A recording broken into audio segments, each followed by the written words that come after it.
What up? What up? Good evening, motherfucker. Good evening. That was a term of endearment when I said motherfucker. By the way, I know you ain't offended because you very rarely do get offended. Nah, yeah, shit. Motherfuckers, goddamn.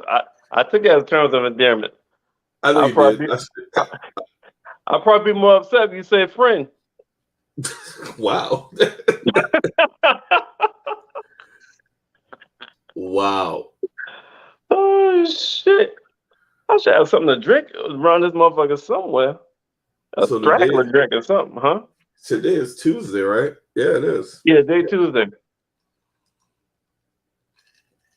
Well, typically you see Merv&Taison, but once again today, I ain't even calling it throwback, motherfuckers. It's a Merv and Stack show. Y'all know what it is. Fuck, y'all already know what the fuck it is. Hey man, I got me a little drink. I would ask you how your day was, but I'm gonna go first because I'm selfish motherfucker tonight. So it been a long day, man. That's all I got to say. It was a long day. I would go come here and just chill out, but I can't. I can't leave the homie hanging. I can't. Yeah, appreciate it. Blatant truth in the building. How your day been, my guy? Yeah. What up? Hey, talk to Blade Truth. I gotta get me a goddamn alcoholic beverage. Blatant truth. What's going on? What's going on? No, we can't start. We can't start the show without you anyway. Hopefully you are having a wonderful, wonderful Tuesday. And while Merv is going to get his drink, like I pretty much told him to before we got on live, I'm doing great, blatant truth. I'm looking forward to talking about the season finale of Raising Kanan as well as House of the Dragon. We want to thank all of y'all for tuning in. Everybody that's out there on Facebook Live. If you're on Facebook, try to go over to YouTube. StreamYard is having issues where we can't pull your comments if you're on Facebook. So please try to we'd rather you go to YouTube because there's an issue with Facebook comments. But shout out to everybody out there on YouTube Live as well. Shout out to everybody that's fucking with us on Zingo TV Channel 1, Blackjack TV Channel 199. Um, great listeners out there, One Mile Hog Radio. Everybody's fucking with us on Stream. Everybody that listens to all our pods on Apple Music and all other platforms is out there. Shout out to the squad. Shout out to Sean. Shout out to Tina B. Shout out to Becca. Shout out to Mark. Shout out to Street Team General Taison. Shout out to Nick J. I just did a little introduction while you go get your drink. Now that you're back with your drink, though, what did you go grab, my guy? 800 coconut. Oh, that's it's Tuesday, right? So we'll put that out there. Yeah, that's what I'm doing flavors. Wow. So guess you're just gonna be ignorant your whole life. Okay. So blatant truth, she's sipping on some Grand Marnier. Okay. Okay, I'm gonna let you do that because I thought you would fuck it up before I did, but I stand corrected. Uh, Oh nah, that's one of my goddamn drinks. On Thursdays, I go goddamn give me some damn 50-cent wings. I get a Grand Marnier margarita. No, Grand Margarita. That come with Grand Marnier and tequila with the margarita mix. I'm fucking with the. That shit is quite tasty. I'm still on this right here. I'm fucking with some cranberry juice with it tonight. Um, I don't know. We'll see what happens. But I was bugging your ass on Saturday. Like I always do on Sunday morning, like I always do these Yeah. shows come on. I forget this nigga don't get up as early as I do. But I be wanting motherfuckers to see the shit when I see it, so I can talk about the shit immediately. Good thing about it is we didn't get opportunity to. This nigga still how many you got, like a week left, 6 days left that you Was it celebrate? the day of 25th? I Yeah, got 6 days left of born day celebration. Hey, Merv, yeah. Huh? last man on earth with the fucking bomb. What? That's tomorrow. Well, I'm reminding you. All right, got you. Okay. Shout out to Jay in the background. Shout out to my name. Anyway, two real good episodes, man. Two real good season finales. Hell yeah. I was, and we're gonna get in House of Dragon later, but I think I liked both of them. Kind of, I don't know. At first glance, I was kind of like, "What the fuck?" as far as both of them, but after going back watching them again and kind of like digesting it, I'm like, okay, yeah, it makes sense. But Merv, I'm gonna go ahead and let you. This ain't Raising Kanan finale. We got another episode. Is 11 episodes in this one? Wait, no, I'm pretty sure this was the season finale, man. no, not for Raising Kanan. They didn't start at the same time. House of Dragon started first. Yeah, but Raising Kanan had a break, had a week they didn't show. Oh, you fucking right. That was a finale. It was both the finales. You're right. Yeah, that's right. That was a finale. But man, that makes sense now because this goddamn shit. This shit started off crazy, ended crazy, and the whole shit. You know what? I'm gonna talk about the Merv topic. Didn't I ask y'all a long time ago? Do y'all ever think Neek will fuck Rock? I asked that shit probably about 4 or 5 weeks ago. I was like, "Yo, do y'all?" I knew this was coming. I should have known this was coming. I said, "Yo, do y'all?" And everybody like, nah. Listen, I'm telling y'all, season 3, Neek fucking Rock. Hey, yo, Merv, the funny thing is that I don't know why, but I kind of want the shit to happen for some weird ass reason. I don't know why. I can't explain it. I think it was laying the game. I think it was laying the game down tight flat. Now you got to give him some credit. Like, they say that's how most relationships start in the office. Around a water cooler. Yo, I'm like, yo. Hey, yo, Merv, and the thing is, let's be for real though. Rock ain't blew his ass off He now. ain't turn it down. She ain't turn it down. All she said was, "We ain't no water coolers here, nigga." That's not a no. So you're telling me there's a chance? Well, Merv, not only that, she was kind of like, to me, it was kind of like, well, damn. I mean, I thought we've been trying to kill each other at one point, but she just left it open ended. You know what I'm saying? She said no. Yeah. She said yeah. But you know how we operate, men. Like, as long as you don't say no, there's a chance. Absolutely.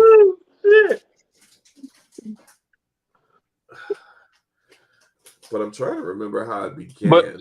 But hold up. But is Nick gonna fuck Rock? I would be very shocked at this point if he does not, and I'm gonna tell you why. 2 reasons. He saved her life, and he spared her life. Because after he saved her life, she was kind of thinking, "Oh, only reason she shot this nigga, only reason he took this nigga down for me because he wanted to be the one to pull the trigger."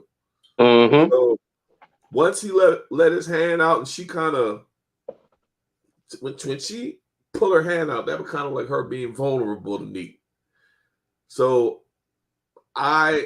what the way they left us. Yeah. I would say yeah, because he said South Side. That's right. I ain't gonna lie. That pause in that South Side. Hey, that nigga say, "Yeah, when they made you, they broke the mold, baby."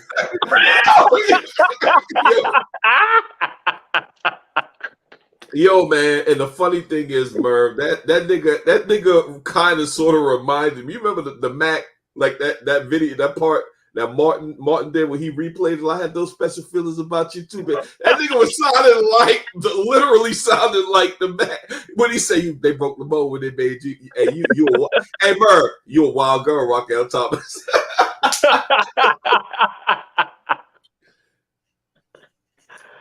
Oh shit. Listen, man. Listen. Every scene Rock was in this finale was bananas. Hey, I know we're going out of order, but when Rock said how many times, you know what? Not tonight. All right, fuck it. Let's talk about it. All right, because I'm tired of talking about it, Lou. I'm tired of fucking talking about it. All right, that shit you in is my shit. Whatever you do is my shit. The money you get is from me. Like, nigga, for the I'm just last making, time, I'm just I'm making tired. plain. I'm tired of talking around it. So I'm just gonna come on and say it, Lou. That nigga, when she grabbed Lou by the goddamn face, said, "I own I you, own nigga. you, nigga. Yo. I done bought you 1,000 times over. Yeah, yeah. I Hey, own you, nigga." she a cold motherfucker, bro. Yeah, that is shit. She's absolutely fucking right from Scandal. Papa Pope. That's the same type energy. Yep. For real. Blade Truth, what you know about Scandal and my girl Olivia Pope, though? Okay. She You watch know what? all the I good can shit. fuck with Blade Truth and her She fucking TV watch, show selection. yeah. She watch all the good shit. Absolutely. Hey, Blade Truth, real quick, I need you to put in your top 5 TV shows of all time history on here. I just want to see what your 5 is. I'm dying to see what your 5 is. But nigga, if you Lou, what the fuck you do at that moment, yo? Like, You did see at the end the cut scene right before that cut. He was about that tear was about to come down. Like he literally, it's almost like he came to the realization, like, shit, she right, ain't shit I can do about it. That's what I got from that, because that shit shook him to his fucking core. yeah, man. It shook him to the core. It was almost like it was a real reality check. Oh yeah, absolutely, absolutely. Who can say I done sold the ball? And matter of fact, she was kicking some kind of she was talking to him kind of disrespectful. I done bought sold you over and over again, boy. Something like, oh my, I know that's a little brother, but fuck. That's so disrespectful, man. Yeah, she was talking that motherfucker real. She was talking to him real greasy. As So motherfucking disrespectful. So Merv, I think that can only mean is that Rob is clearly, she's clearly number one. It does. It's Marvin. Marvin is younger than her. Yeah. Both of them are young. Oh Yeah. no. Marvin the oldest. Cause remember she checked Marvin ass last season. She was like, "Why you think it gave it to me? You the oldest, boy. Why you think it was handed to me? Huh? Right. Huh? Because you can't run this shit, Marvin." Yep. Yo, she be talking greasy to her motherfucking nigga brothers, boy. And them motherfuckers they take it. God damn. But Merv, that gives me the impression that she is always, and Rock knows the lay of the land, and she knows that she probably knew everything that Lulu was doing. She was just she was clearly some steps ahead of him. And him coming to that realization that, you think you got your piece of the pie, but I got your boy's piece, and I kind of own you. I'm like, it's like a win-win for her. It's almost like you think you got a record, a record station or a radio station, Record label. You think you got a record label? You got a label, but that label is mine. You can feel like that shit's yours, but I own you, nigga. Like, dude, that shit. That scene, and shout out to her, man, because she's the actress that plays her, man. If you see her outside of Raising Kanan, man, like she's nothing of the part. Yeah. She is nothing of the part, yo. Nothing of the part. Yeah. She's playing the hell out of that role. She will win some type of awards or some shit. She just got to. She got to win some type of an award for the way she's playing this part. I think all of them are playing really, really well in their roles. But Rock, she played the fuck out of that part. Yeah. Her and I say her, Juke. I said her and Juke, man. The women are leading the way, man. Well, no. I would put. You gotta add Nick in that. Movies, bro. I need to see Nick in that. This should springboard him to get some movies, bro. I'm telling you, you have to put that nigga in movies after this. Have to. but I wonder if he can play a different kind of role. Yeah, he would. You know what? He would run it. He would probably run into the typecast type deal. Yeah. But you know what? I don't even think he would give a fuck about that because he started off Yeah, as a rapper. You know what I'm saying? yeah. His bread and butter is rapping. So if he, play a bunch of Nino Browns, dope boys kind of damn roles and make money off that shit, I don't even think he would give a fuck. And remember, I don't know anybody else. I don't know anybody else that could play this part, man. I simply he doesn't. Whoever selected him for this part, bravo to them, man. Because this But motherfucker it was is 50. It was 50, nigga. okay. Well, shout out 50. I mean, I ain't know shit. Motherfucker ain't know. Well, with the musician parts, like the musician actors and actresses, I'm pretty sure, I'm about 99% sure it's 50. And you're right, Blatant Truth. That's why I said I wonder if he'll be able to play other roles.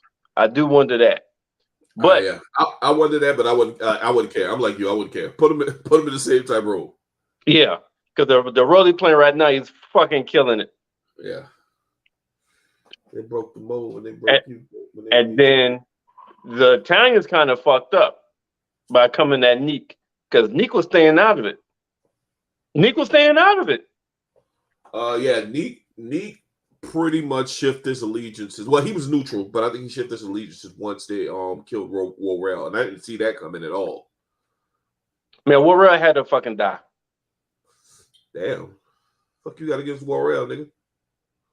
Nigga, if you kill Scrap, nigga, someone else had to die. Merv, those dudes. You know what? I'm not going to Scrap because Scrap probably died like what 4, 5, 6 episodes ago. I'm not going to do this with you. I'm gonna let you have that, but I don't see how that correlates to why Worrell had to go. But hey, it is what it is. Now, with that being said, though, Merv, is what Unique trying to do as far as pushing up on Rock a business move because he had already told Rock that him and Unique had some shit going on because Rock asked him, hey, you wanna come on in on the shit? He said, I ain't never been the type to be anybody's employee. You know, me and Worrell got some shit we got going on. So do you think that Unique maybe changed his course? Hold on. He wasn't dead yet though, right? Oh yeah, Worrell's dead by the time Neek went to save Rock life. Okay, got you. Okay, so yeah. I think that when the Italians killed Worrell, I think when the Italians killed him, that's when Neek decided this is where I'm going to be team Rock because he can't do the shit by himself. Yeah. You know what? I'm not a. Yeah, I think he was going to the house to holler at Rock. I don't think he knew he was about to save Rock life. I think he was going to the house to holler at Rock about, yo, they just came at me. I think he went to holler at Rock, see if they came at her yet, and put a plan together to get them motherfuckers. But he walked in on them about to kill Rock. So I think that's how that happened. Or he could have been going to save Rock. I mean, they ain't out there. They at the realm of this season. I know it was kind of forced into this business relationship, but they've become very, very close this season in kind of like a weird way. And now, you know, who only knows what happens like episode 1, season 3. But hell, I don't even think it's out of the realm of possibility. Do you ever think that they would put it to where those two are actually a couple? I don't know, but you talking about a motherfucking power couple. Who fucking with that? Nobody. No fucking body. Yo, that's why they really can't become a couple. Because who?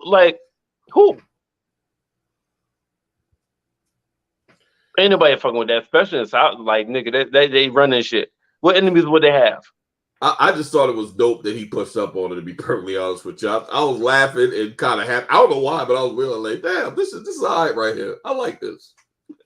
Nigga, I'm like, why it took so fucking long? That's what I forgot was. I tell you what, though, I like that jukebox whip that punk that bitch nigga ass though. Yeah, I enjoyed that as well. And he tried a lot of calls like, yeah, this chick jumped. First of all, you said she jumped you. Where I'm from, you getting jumped is you getting fought by at least two people. At least two Yeah. more people. And she corrected him, nah, motherfucker. You saw it coming and you ain't did a motherfucking thing, you bitch ass nigga. I'm like, whoa. And I think this may be the opening stages of the crazy jukebox. maybe making that transition into, you know, adult juke. Because I mean, when we come back, even though her and her mother ended on a bad note, now her mother's dead, right? Well, it appears that way. She shot the fuck up. Oh, she dead, nigga. Believe that. Okay. Yeah, she shot the fuck up.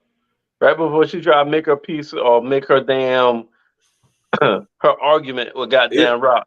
The bad thing, Merv, hey, I'll like cut to the next scene after that motherfucker got shot up, to be perfectly honest with you. I'm sorry. I know that's terrible, but it's very fucked up what she tried. You ain't in this girl's life for like literally you this girl wasn't even walking when you left her.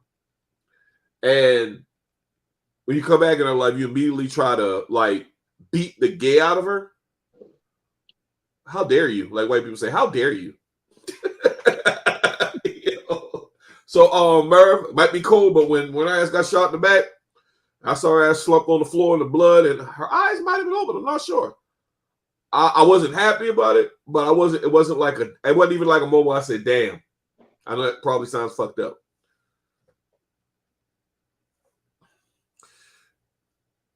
Let's go to exactly Rika. Warrell last had to fucking go. That's it. They blatant truth said, man. I don't know why. Okay, I don't know why you guys are saying that. Like, I mean, what did Warrell do to warn him getting murdered? Fuck you mean? That nigga set Rock ass up the whole goddamn time. He moved in. The same goddamn episode she killed Scrap. She made give Warrell a fucking position that she should give Scrap. I really do. You know what, Merv? I really do hope that you, Rika, and Blatant Truth aren't together on this. Y'all really think Warrell deserve? Y'all glad Warrell gone? I don't know. I don't see the correlation with Scrap, man. Y'all got to explain that shit to me. And that motherfucker set Rock up. That's how Neek got back into the fucking game. That is true. But y'all want Neek going too? Or he cool? Neek cool. See. This was wrong with you niggas. Y'all wanted, and you got it both ways. Congratulations, nigga. You got it both ways. Warrell going, and Neek. You know what, man? I hate y'all. I hate what? y'all. Think about. What Merv, you Nick can't do no what Nick. I mean, Nick ain't doing no grimy shit. Even when he had a chance, he was like, "Yo, come on." He's like, "Come on, that's not me. I'll still be a snitch. That's just not my MO." That nigga keep it 100. He's the one. Warrell a fraud. He sent Warrell into you do know that he's the one who sent Warrell in there to do Rock like that, right? Warrell set Rock up. That whole shit getting into the fight with the Italians was all Warrell. Had them get robbed off the bus. Warrell did all that shit, man. Who pulling the strings? Warrell had to fucking go. No, Merv. No, let's not do this. You think Warrell came up with all that shit on his own?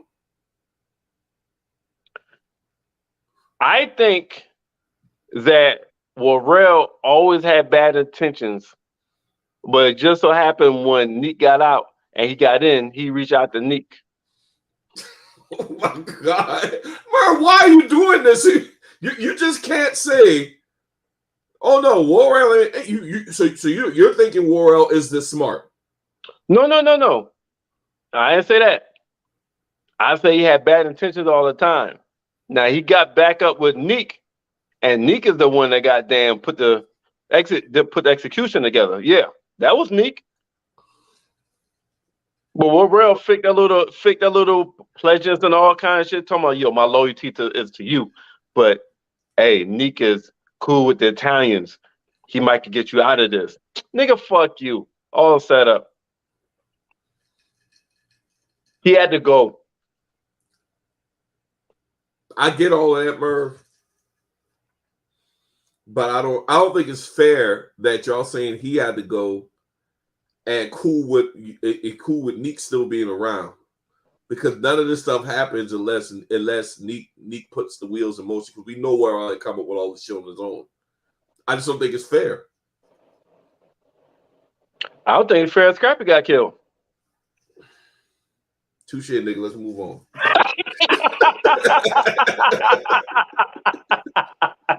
Because we ain't going back down that road. Yo. Hey, Merv, but I'm on an island by myself because niggas in the comments, everybody like 100%. Well, with the exception of me, everybody hate Warrell, bro. Like, they don't like that fuck at all. Exactly. Let's show some of these comments. Let's Kiana said Marvin is my MVP of this episode. He doubled back on Sam. Checked Kanan about stealing. Defended Lou to Rock. Doing her work with Juke. Got busy with the Italian hitters. His character has the most development overall. That was a mouthful. I can't argue with any of that shit either. Damn, that was okay, Kiana. Shit. Blake True say, come on, Stacey, you had to go. You damn right. Kiana said, I thought Famous was going this episode. Merv, I thought he was going to die before the season died as well because I'm fucking stupid. I'm not even going to lie to you, man. Hey Merv, Merv, Kiana absolutely right, man, because like for I'd say half of this season, I was thinking to myself, every time I saw Famous, I was thinking to myself, this motherfucker probably ain't gonna make it out of the season. And I honestly, I'm honestly amazed that his goofy ass made it out of this season, man. So congratulations to Famous. But I can tell you this. I'm giving away something. A gift card or some shit to some lucky viewer out there. If this motherfucker makes it out of season 3, I'm giving up a $50 Visa gift card to the first person when me and Merv come back on here. When this shit start back up, the first person say, told you Stacks, or told you Merv, because we don't know who's gonna be on it. You see what I'm saying, Merv? Like, yeah. I just don't see this motherfucker lasting. Motherfucker is way too stupid to last another season, man. He got a body now, so I don't know what the fuck he's gonna do with that. Hey man, they say God look at children and fools. And Merv, and that nigga killed that nigga in the last episode on accident, really. You accident murderer, never heard of you.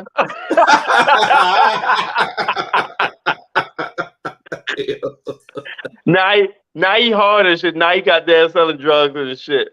Rika said Warrell had to go. Southside. Rika said Nick is just smooth, man. Yeah, Rika, you missed. We were talking about that whole goddamn scene. I want to kind of talk about this right here. Kiana said Juliana is a fraud. I think she was actually the boss. The way her cousin nodded at her, something just ain't right about Juliana.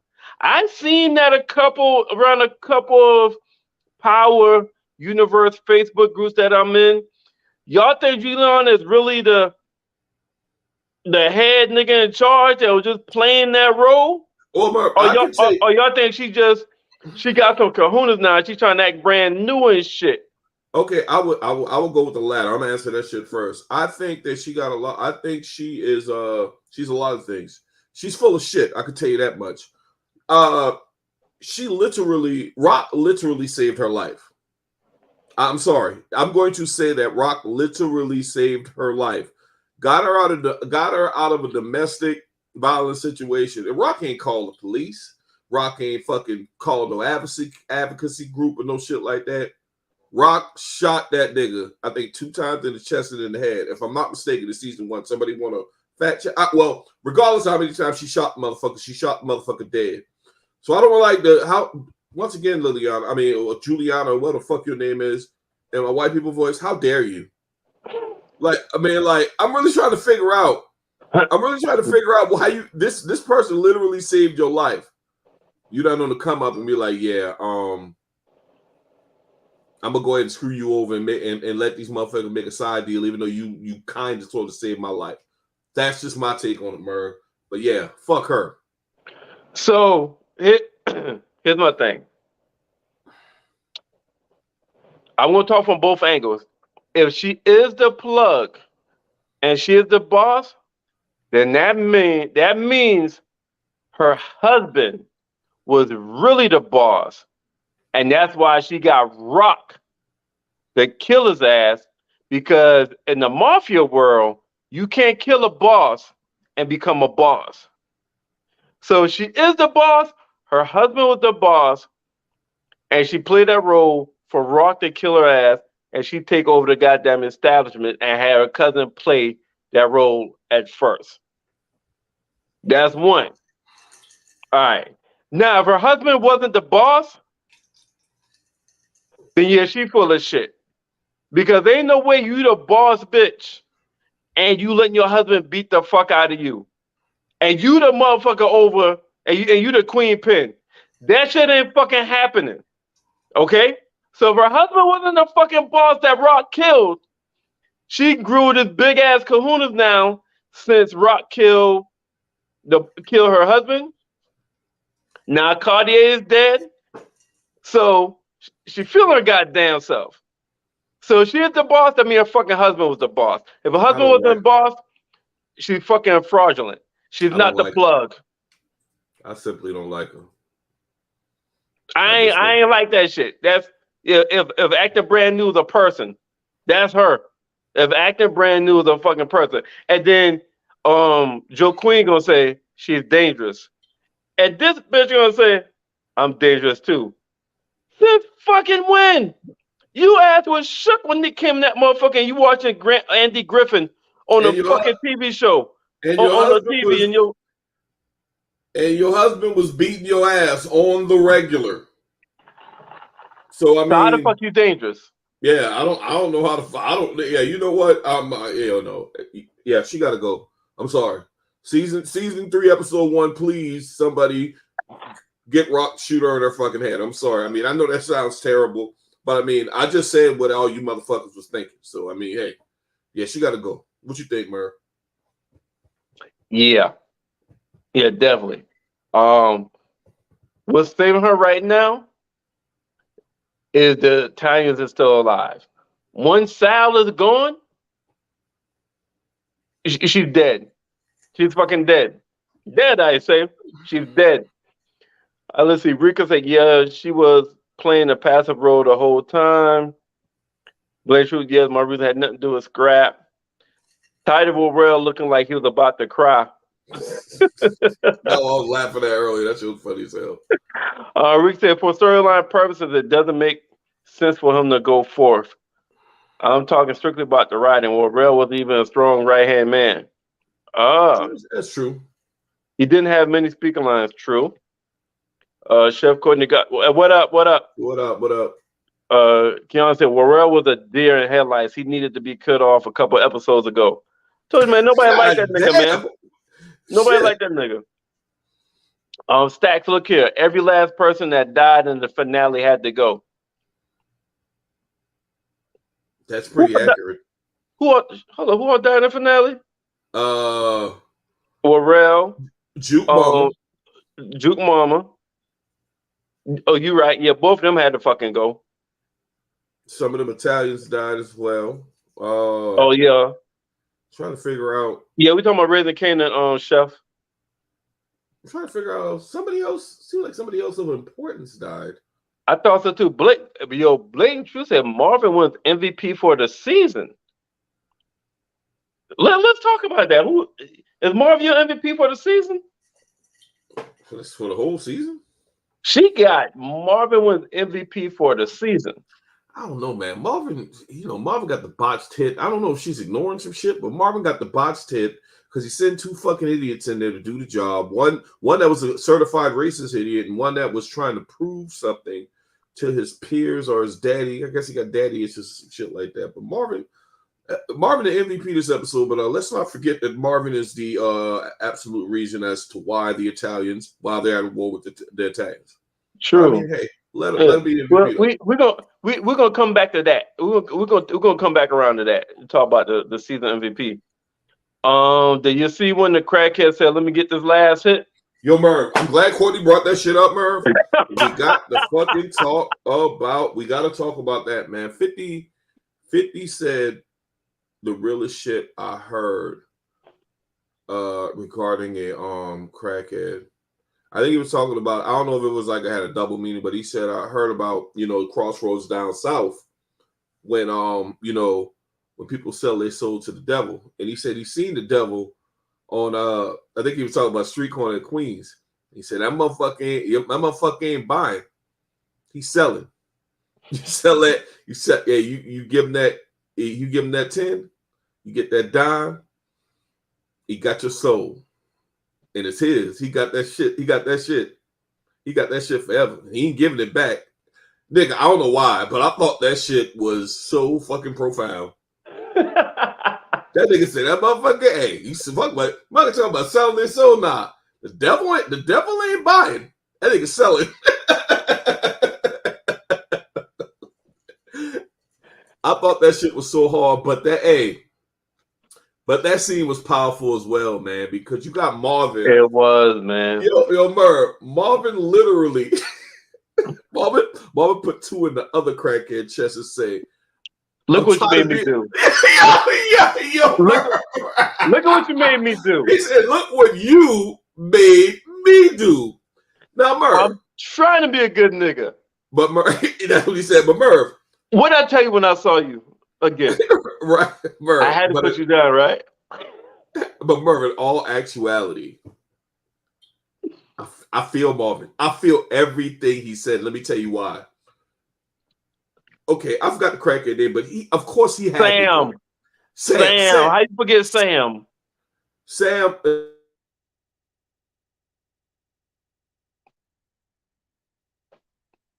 Hey, nigga, what happened to you?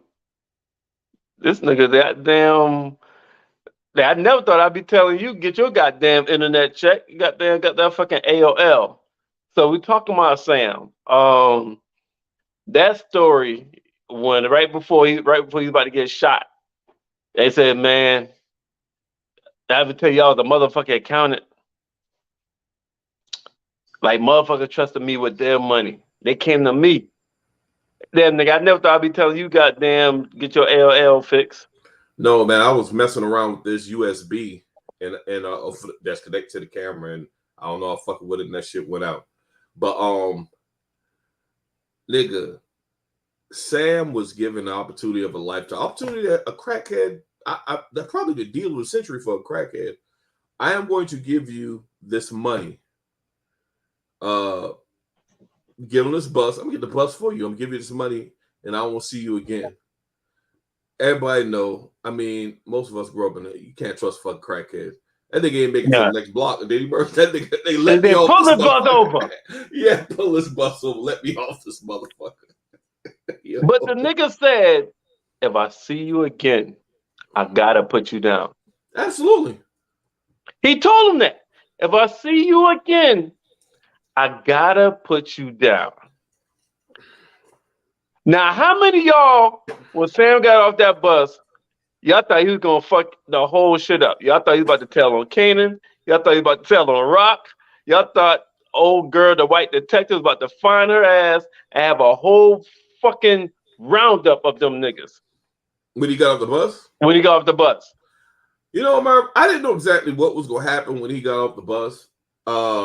But I am definitely elated that Marvin followed through. Because, I mean, that's probably the fairest shit you see in this entire fucking series. Like, dude, I'm going to let you leave. If my sister was here, and let's give it context. If my sister was here, she would probably shoot you herself. But I'm trying to be a better motherfucker. Right. I'm going to give you this money and send you off. If I see you again, like you said, I'm going to have to put you down. So I'm just happy that Marvin followed through. But the realest shit, this shit that fucking Courtney said, man, dude, you got to be you got to be a true crackhead. If the nigga tell you, yeah, that shit doesn't sell, that means your life is over, right, Merv? They pretty much say, yeah, that shit. Yeah. That deal going, nigga. I obviously, if I came in and kill a potential witness, you know your ass is fucking dead. Yeah. And what does nigga say? So let me get this last hit. Yo, Merv. Yo. I'm here to tell you, Merv, when he said that, you know what I said, Merv? Marvin, you should shoot this motherfucker the first time, man. After he say some shit like that, man. Like that lets you know that you should have originally shot his ass. I'm about to die. Can I hit the Merv? How about can I call my wife? Can I call my kids? Can I hit this fucking crack pipe real quick? A nice stiff fucking hit before you put me down. This nigga had no wife or no kids, nigga. What the fuck are you talking about? Merv, what I'm saying is generally, if somebody is facing the end of their life, they're gonna want to call a loved one to do some shit like that. I'm not talking about Sam, but generally, you know what? Yeah, let me call my people, this, that, and the third, blah blah blah blah blah. This motherfucker like shit. Let me fuck all of that. I need to get this last hit. If I'm going out, I'm going out like a motherfucker. True, but you know what?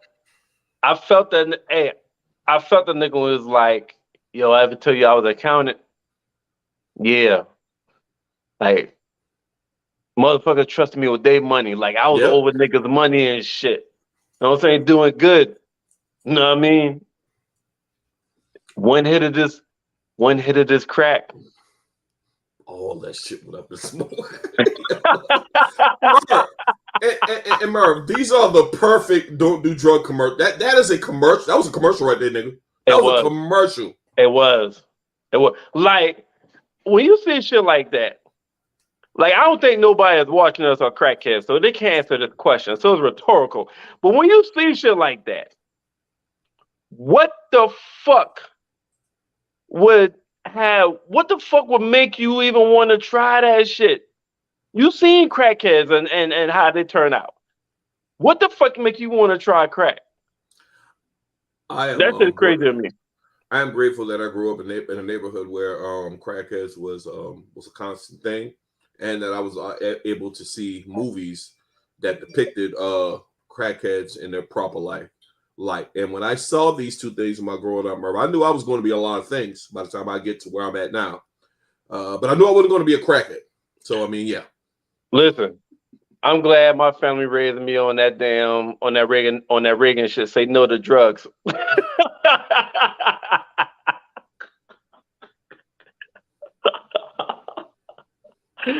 Hey, yeah. But nah, just like you, man. Fuck that. Okay, let's see. Rika said Kanan needs a sidekick. That's why he's still alive. Talking about famous. That's the worst sidekick you could fucking have. Famous is a fuck up, man. All that motherfucker want to do is smoke weed and not write rhymes. He has talent, but apparently. Blaze True says she mad Burke made it to season 3. You knew she was gonna make it to season 3. Annoying motherfuckers like that always survive in most cases. You knew she was gonna exactly. Look how long fucking Littlefinger ass lasts in fucking Game of Thrones, right? Courtney say famous won't make it. He's gonna crack under pressure. Rika said no, I was actually here, but you were late on the comments. Oh, my bad. Goddamn. Blaze said I think Juliana has been studying rock and her moves for a while. She probably was stealing Rock's money, saying a rats ate it. Oh shit, that's a good one. That's fair. That's fair. Juliana wouldn't have let Neek kidnap her if she was a boss. I agree with that. Right. I agree with that. Right. Kiana, she planned for Rock to save her while her cousin never defended her against her husband. Shit, it's starting like her cousin may be the weak one. I want Rock to pistol whip her in season 3. He's talking about Juliana. Nobody like Juliana now. I wouldn't mind seeing that. Juliana has to go ASAP. Agreed. Her husband had to be the boss because no one came to rescue her before Rock, and plus Joe Queen was acting too timid around her. Yes. That could be an option. Yeah, that nigga act like a whole weirdo around her. Tim B, wait, who gotta go? I think we were talking about Warrell. Is that what we're talking about? Warrell gotta go, but he went. And we said Juliana gotta go. She's still there. Duke Mom is gone. Good riddance to her ass. Let's see. Tim said Sal's main people got. Sam had to go. Yeah. Sam Absolutely. had to go. Absolutely. Sam had to go. MVP for Marvin been my favorite from day one. But Marvin got a lot of goddamn MVPs in this motherfucker. Yeah. Kanan reiterated got Marvin for MVP of the season. We're gonna talk about MVP of the season and shit. Sam with the whole counter with his own cubicle until the pipe took over. Yeah, the other niggas they can't be lit. I have my own cubicle. I even have my own cubicle out this bitch. Ricky said Marvin Nick are two favorites from season 2. Blazer said I did think Burke would find him. Yeah, she found him. Oh, no, what I'm saying is, yeah, she would. I did think Burke would. Oh, yeah, she was gonna continue to look for that motherfucker. So all the more reason Marvin was right. He should have put his ass down the first time. It's funny how Howard was like, "Hey, the crackheads probably died of crackhead shit." Hey, but check this out. It's usually open and closed with shit like that, man. Yeah. Rika said Facebook trip. I had to come over here to YouTube. Yeah, if you're out there commenting, I mentioned at the beginning, switch over to YouTube if you have a YouTube account so we can see the name with the comment because there's some issues with StreamYard and some of the comments coming through Facebook, but we're gonna push through it. Rika said every crackhead has a story. That's true. Absolutely. Yeah. That's true. You know what? You got a lot of motherfuckers that do cocaine. And motherfuckers, you can be productive off cocaine. But I wouldn't even do cocaine because once you go broke, you know what motherfuckers go after cocaine? They go to crack. Yeah. Rika said, think about most dope fiends. They have productive lives before the pipe. This is true. Blake Shu said exactly, Rika, and there was some functional crackheads out there back in the day. That is true as well. Functional crackheads or functional cokeheads? No, Merv. There's a small percentage of crack users. They don't get hooked like become a crackhead, but they own crack. But they still, the crack haven't got a hold of them like they usually get, but they can still function out there. Like they own crack, but they still function in everyday society. Ain't that many of them motherfuckers now. Let's make no mistake about it. Let me be very, very clear. Yeah, it's not a large amount of them. Rick said Burke reminds me of Blanca aggravating ass from the original Power. Hey, you know, Merv, it's funny as fuck. We're aggravated by cops that's actually trying to solve fucking crimes, and they have, but they haven't proved the shit yet. Hey, yo, they actually solving the shit like from Power, like as far as Burke and Blanca. Yeah, the motherfuckers actually solving the shit, but they ain't got no evidence. Hey man, Burke investigating her fucking partner. You know what I'm saying? The partner saying let the chick go. I fucking hate Burke, man. I ain't gonna lie to you, man. I hate her much more than I hate Blanca. Comments, Burke or fucking Blanca? Who you hate more? Nah, Burke. She aggravating as fuck, man. Cause she investigating her fucking partner, like her girlfriend told her. You're not investigating a crime against a cop. You're actually investigating a cop. You on some maternal affairs shit. Yep, that was you told her. Yep, different. Rika said exactly. Why are we mad? Because this goddamn TV show. We got the right to be mad. Fuck you talking about? Yeah. We want the bad guys to win. I mean, and the bad thing is that we're looking at it from an aspect of Burke as law enforcement, and we consider her the bad guy because we want them to get away with it. That's the way I look at it anyway, man. Fuck. Yeah, so I'm definitely like on some fuck the police shit when it comes to this show, except for Howard. He's crooked. Yo, Howard be giving Rock the goddamn the intel and shit. Hey, but y'all know what? Rika said Burke is nosy as fuck, man. But listen, y'all know who didn't die? Y'all know one person who didn't die that's gonna be real crucial that needed to die? Scrap Mama. Scrap motherfucking Mama. Scrap motherfucking Mama. That's gonna be the person that's gonna create problems next season. We definitely ain't seen the last of her. Shit no. Shit, no. Now, how y'all feel about Kanan? Kanan really on some fuck rock shit right now, yo. This motherfucker And walk in a still crack work. house, steal a fucking work. That's how the fuck I'm feeling from me, Marvin. This shit is mine. Yo, Merv. Marvin, like your moms need to know. That's I what don't I'm give a saying. fuck. I don't give a fuck what you tell her. Did you see the look, Merv? Did you see the look on Marvin's face when he said that shit? The nigga was like, Yeah, I knew like, whoa. and you know the significance of that, Merv, is like Lulu. Those are some words that Lulu or Marvin, they ain't gonna never say that shit ever. Ever. Right. Right. And it damn shit ain't gonna steal. Because Marvin know better. He know what happens when he don't tell fucking Rock shit that he know that he got some information. That's why he immediately say, look, I'm in good graces with your fucking mom. She got to know. Fuck, I'm telling. Now listen, fuck, Exactly. fuck. Exactly. Blake should say Kanan is annoying to her. I actually started to like this new Kanan. The old Kanan was annoying to me. The Kanan from season 1 was annoying to me. He is slowly becoming. It's a slow process, but he's becoming the Kanan that we know from the original Power and Mob. Because the shit that happened with Burks, where he like push on the ground, shit. I ain't gonna lie, it gave me unspeakable fucking joy. I know it's resisting arrest. I know there's people, but when he pushed the ass up off him and ran, I was happy about that. Rock created this monster we know as Kanan. Yeah. Blade Truth said Kanan equals Tariq. That's not fair to Kanan. Come on, Blade Truth. Is that really? You know what? You put the two together though, because Tariq got the brains.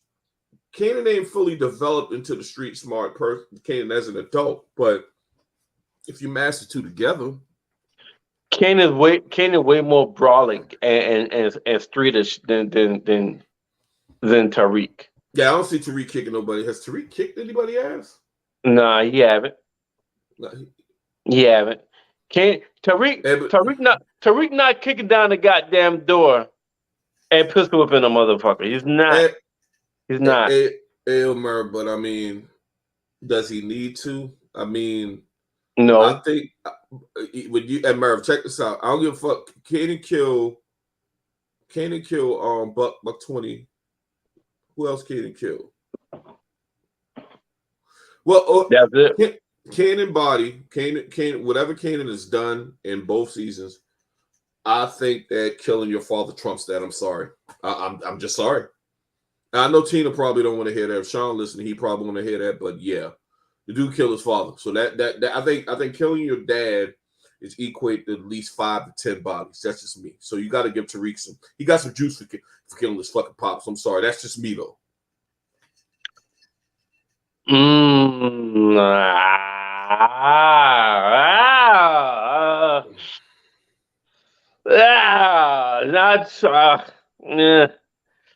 I fuck with Tariq, but damn, Tina made a fucking excellent point right here, bro. Oh, my bad. Go ahead. If Kanan was Tariq, then Tariq would know his mother is a fraud, and that's facts. Kanan is seeing his mother as a whole liar. I agree with that. Okay. I'm biased because I don't really fuck with Tasha like that. She's not a fraud to him, but I see precisely what Tina is saying. But yeah, I don't put them in the same tier. But I think if you mash them two together, man, you got something there. Both of them motherfuckers stupid. It's stupid. So no, Kanan definitely got more dumb shit.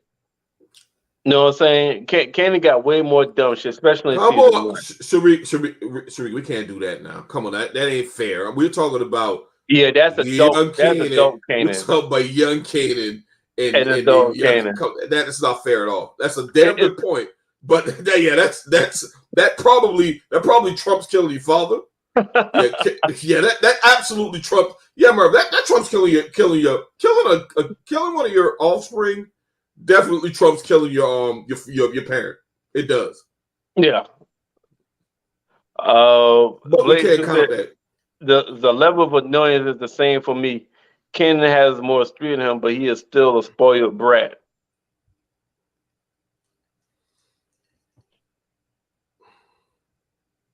Is he though?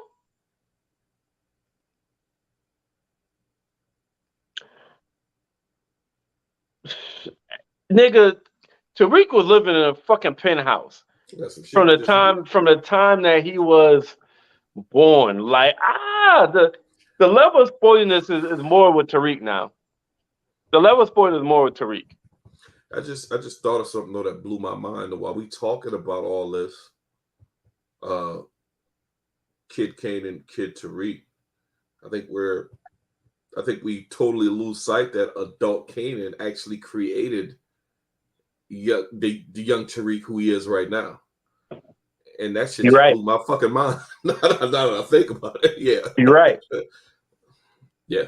So Blake shit. just said Tariq felt like that about Ghost. So the way Kanan is like fuck Rock, Tariq was like fuck Ghost. Now there's a lot of You know there's a what? lot of That's there's a lot that. of parallelism right there though. Yeah. There's a lot of Yeah. parallelism right there. Yeah. Parallelism is not a word, but yeah, I know what you're trying to say. No, nigga is a Merv word. I know how the fuck I do. I make up my own shit. Nigga is a Mervism. Okay, I got you. I got you. Okay, so there's a lot of parallelism in this fucking scenario. You know what, man? I'm gonna just give you that. But I'm gonna go a different route. That parallels and symbolism. So I kind of like that. You know, I know what you meant to. Shit kind of threw me all the fucking way off. But but yeah, that's extremely accurate right there. Yeah, I like that. All right, so do y'all have a favorite episode of the season? Anybody got a favorite episode of the season? Who's your MVP of the season? You know what I'm saying? Who's your most improved character of this season? And who's the most hated character of this season? Burks, come on now. And who do y'all want to die next season? And who y'all most excited? What scenario of events are y'all most excited about for next season? I asked a bunch of shit. Here's what I'm gonna say, Merv, and I know the comments are coming in. I see a lot of people saying that Marvin is the MVP, but I would challenge them to look back at how they got to where they are right now. But while I'm trying to think of my MVP, man, I think a lot of them, everybody across the board, fucked up a whole lot this season. Damn, I don't even shit. It ain't Rock. Rock made some poor fucking choices this season. I can't give it to Lulu. After he was out of running after Rock told him he owned his ass. So I mean, to me, Kanan did a whole lot of dumb shit this episode. So did Famous ain't gonna be in that conversation, man. There was a whole lot of fucking up this episode. I mean, this season. So you can come back to me, man. I'm damn they want to get that shit to Howard because of the way all these other motherfuckers been fucking up. That's just me though. I'm an asshole, man, and I know this about myself, you know. But yeah, I can't give none of the motherfuckers MVP this season. No, I just think it's irresponsible to give it to Marvin. I mean, I'm sorry. But you know what though, Merv? Now that I think about it though, Marvin, give me real quick. Marvin did try to atone for his fuck ups this season. He started the war. Well, the events he set in motion started the war. I forgot about Neek. That's a good MVP. But at the same time, Marvin tried to right his wrongs, whereas he started the war, so he kind of sort of drew first blood when he went at the Italians, in my opinion. So I can look at giving him an MVP, but it might be Neek, man. Blatant Truth got Marvin most improved and favorite this season. Burke the most despised this season, and Sal has to go season 3. And that sounds great. It would be great. All their problems would be solved if Sal would be gone. But I mean, that's a mob boss. I would Hey, like. I don't, look at this. I forgot about that part. His improvement saves his life with the guy in the wheelchair. damn sure did. Damn sure did. It's like, hey, man, I got you. Hey, if one of them doors hadn't opened, that motherfucker, soon as that door closed, that Italian cat came around that corner. That motherfucker with doorknob dead. If that cat he helped out, cat told him I can't get on the elevator. Yeah, that's why it's good to build relationships, even in the crack game. So Rika said Marvin most evolved character. Can we agree with that? I think that's a definite no-brainer. Most improved, most evolved character is Marvin. I think that's a fucking no-brainer right there. Yeah, I mean, this man went to fucking anger management or some shit like that. Marvin, I think Marvin was much more closer to Rock this season than Lulu ever was. Of course, that dynamic was different last season, but you know what, man? I'm almost willing to give Marvin MVP, man. I'm getting there. I got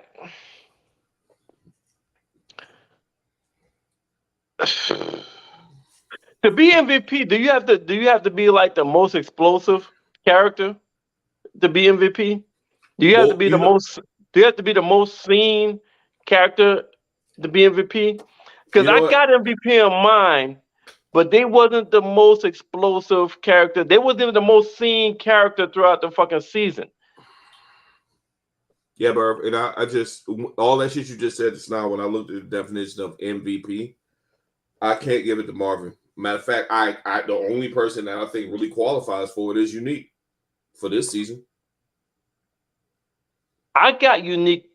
I was thinking about it. At first, I didn't know who the fuck to give it to. I went through everybody. I went through Rock in my head. I went through blah blah blah. But I gotta give it to Unique because this nigga, when this shit started, let's see. Rico, side note, season 2 shows us the beginning of who Juke and Kanan will become. True. When this shit first started, yo, Unique was in fucking jail. That nigga was locked up. While locked up, he made a goddamn bond with the Italian. When he got out, nobody will fuck with him. Nobody. Like, that nigga name didn't hold shit. He humbled himself. At the same time, came up with a goddamn plan. That nigga got in with the Italians to get himself back. That nigga used the Italians to get himself back into the game. Which is dangerous. Right. Very dangerous. Right. Then after he got in the game, got almost on the same level as Rock. But Rock was trying to kill him. Now Rock can't kill him. He made Rock have to employ him. Then on top of that fucker survived the Italians, came back at the Italians, killed a couple motherfuckers, saved Rock. So through this whole season, that nigga got the Italians to show him grace because he saved the Italian. That nigga got Rock, gonna have Rock show him grace because he saved Rock. And on top of that, that nigga went from the bottom to the top in this fucking season. Because at the season finale, this nigga is like, Rock is thanking this nigga. Yep. Rock is like, that nigga saved my life. This nigga's in Rock house. And this nigga is hollering at Rock. And Rock didn't tell this nigga no. Rock actually entertained this nigga flirtation of trying to get with her. All right? He gonna get it too. Yeah, and this nigga started off in fucking jail. Now Unique is my motherfucking MVP this season, nigga. Landslide too. How about that? Southside. Southside. That's my MVP. And Merv, I gotta pile on that. You remember when the motherfucker got their plan work in season 1. They got him knocked, even though he got out of jail, he was asked out. His baby mother's mother was shitting on him. Oh, you don't need to be with him. And he said to her, remember, oh, it wasn't no problem. I was bringing in money to pay the fucking bills in this motherfucker. So right, paying your rent. That's how assed out he was. And now motherfucker pretty much back on top. And he might smash Rock. He's definitely the MVP. Blatant truth, I'll give him the MVP of the episode for saving Rock. I don't know about the entire season. Hater. I know, like Marvin is a good Marvin. I ain't got no problem with choosing Marvin as the MVP because the nigga basically got his daughter back, showed his baby mama, showed his daughter who his baby mama was. Yep. You know what I'm saying? Like became the right hand man of Rock. Became the goddamn, took Lou's place. Worked on his temper, earned his daughter back. Daughter moved back in the house. Yep. So he got a lot of shit. He got a lot of shit. So I can't be mad if you choose Marvin as your season MVP. Nick was in that shop and Warrell came and told him he was on his own. He came back from the gutter. Merv. Also, as far as Marvin, let's not forget his growth and his maturation because all he was concerned with season 1 is party. He just wanted to party. Mm-hmm. He went from partying to becoming Rock's right-hand man, literally, in my opinion. And becoming a father. Absolutely. That's very This important. is probably his first time really being a father to Juke. And you can tell it's sincere because he's so awkward and he's trying not to make no mistakes because he doesn't win her back. He had told her when she called him, it was so. I guess I don't know if you got to be a father. But when she called him, knowing the relationship they had throughout this series, when he was talking to the mother, and when she called him dad, that was like the turning point. And he had mentioned that he was like, it was just enough for you calling me dad back there. Right. And they've been so sincere ever since. Like, I'm not gonna mess this up. I got her back. I'm gonna let her know I'm gonna do everything I can. And that shit we said we need to look out for each other. That was some real shit. Now, Cardi died. Cardi died the season before, the episode before, right? Yeah, Cardi got killed last episode, right? Mm-hmm. Okay. Also, when it was gonna come to the guys that turned on Rock, when he got that nigga out of jail, and they're supposed to make the deal, yep, and he turned it back because of Juliana. That's gonna be a shit. That's gonna be a shit next season. And she gonna be fucking handling. No, well, Merv, I hope. I mean, it seems like a no-brainer that Rock. It's quite clear, Rock ain't got no problem killing the motherfuckers in our way. No, yo, you know what? You made me think about that. When she was talking to Lou, and she was like, "Yo, you know what? I fucked up. I killed Marvin. He wasn't no snitch. That was on me. I fucked up. I pulled a trigger. I carried that motherfucking weight. All right, because I do what the fuck I have to do for us. Cause you carry that shit, nigga. Cause you carry that shit, huh? No, I gotta carry that shit, nigga. Yo, that goddamn Rock. Listen. So this might sound like the same question, but it's not the same question as MVP. Who played their role the fucking best throughout this season? That ain't fair. That's only two people that come to mind. I think that Rock. Rock edges out Unique.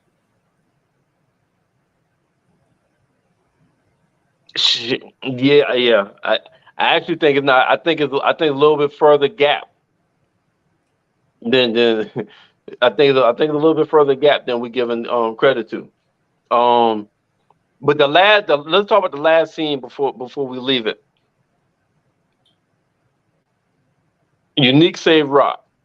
They walk out the house. Howard and Kanan pulls up.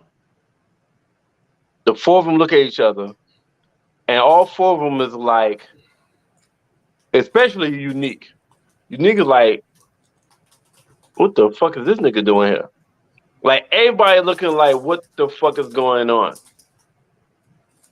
So I am anxious to see how that scene turns out in the first episode of season 3. That scene was a motherfucker. And they have to say nothing. Just those four just put up at the same time after all that shit is like, that shit is a motherfucker. Yeah. We can say Rock definitely played her role to the damn max. Remember what Sal told her when he told her Marvin had to pay for his son's death? She didn't break at all. Oh nah.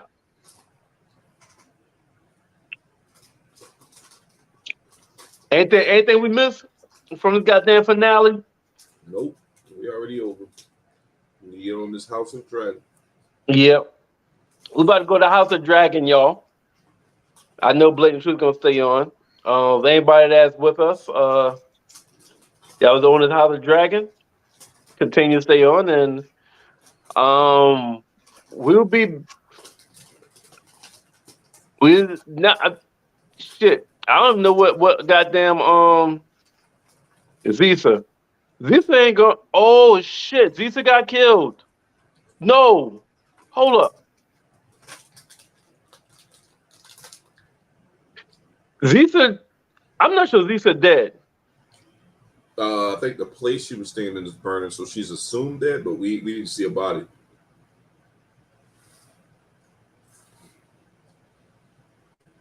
Wasn't that her spot burning? Nah, they ran into the studio. Remember, shot at her and Lou, and Lou threw that shit against the wall to kill them niggas. Oh man, I'm fucked up. Yeah, she's dead, the motherfucker. Yeah, she's absolutely dead. Damn, Nah, I think she just shot. Merv, she was laying on the ground. I don't know if you might want to watch it again, but she was laying on the ground with her eyes was open and she wasn't blinking. She dead. Doorknob dead too. Okay. Damn. Oh, Yeah, why, Ricochet. hold on. Why the fuck? What? Okay, Blatant Tooth and Rika glad she dead. Who the fuck decent did y'all? Yeah, for real, hold on. Yeah, why are y'all glad she dead though? They probably Lou fans and Lou smash. Oh yeah. You know how Rika is about her goddamn people.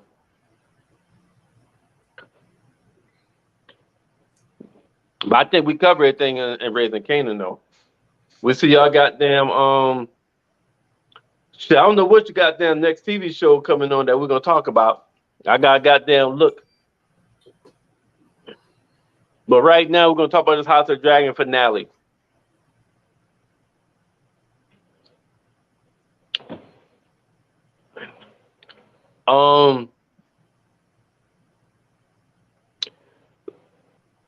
Nikki Ray, you frozen? Yeah, I'm ready. Oh, Rika like famous sister better than Zisa.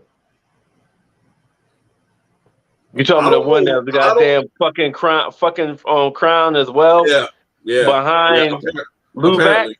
Yeah. for y'all. Yeah, y'all be killing me on the fucking y'all hate and don't like in these TV shows. The women, boy, y'all just like Zisa, on Power, they hated Angie but loved Tasha. and Merv, you know what the funny part about it is that I don't remember Zisa hassling Lulu nearly as much as Crown's sister did, and it's clear that she had an ulterior motive, and she was fucking Crown. But I guess she gets a pass. I don't know, man. Mm-hmm. All right, we gotta get to this House of Dragon. We didn't cover everything. We didn't cover everything in Raising Kanan. Rika said she's talking about the damn character, man. Lisa wasn't a good actress. Oh, absolutely. Yeah, I agree. I agree with that. Oh, okay. All right. Yeah, that makes sense. Hey, Merv. Okay. I will tell you this, man. This is what it's called, This episode is called the Black Queen, right? Uh-huh. Right. A very interesting season finale. Very, very interesting. And does this shit begin where Rhaenys shows back up at Dragonstone after she left the coronation on Dragonback, if I'm not mistaken. Yeah, exactly where it starts at. So she I gotta ask a question before we get into this, man. Because a lot of people, this was floating around. I saw this on the internet. And do you think, and people that's in the comments or whatever, do y'all think it was right for Rhaenys, Princess Rhaenys, to not fucking burn the fucking greens up and just end the war before it got started? When she said her reason, I respected that. She said it wasn't my place to start. It wasn't my place to start this war. And because I was wondering the same thing, like, bitch, what you doing, Merv? But check this out, though. I feel what she's saying, but she got to realize. Here's my thing: she was taken prisoner. Make no mistake about it. Once the king was dead, they locked up her room because they didn't know where her allegiances stand. I would have burned the motherfuckers up on that for that alone. Matter of fact, game fucking House of Dragon, the fucking series finale would have been episode 9. I would have fucking cage roast all them motherfuckers. I can't stand Otto. Fuck him, Merv. I cannot stand that motherfucker. But she also would have burned motherfucking innocent people. Only person that really deserved to die was Otto, but the fire, the dragon would be just to burn Otto ass, and that's it. No, hold on, the only person that stayed that deserved to die was Otto. Otto, puppet master, all that shit. No Otto, that shit don't happen. None of that shit happens if it's not for Otto, nigga. So we're gonna leave Alicent, Aemon. Alicent was a puppet. Alicent was a puppet. So let me ask you this, right? Out of everything that happened,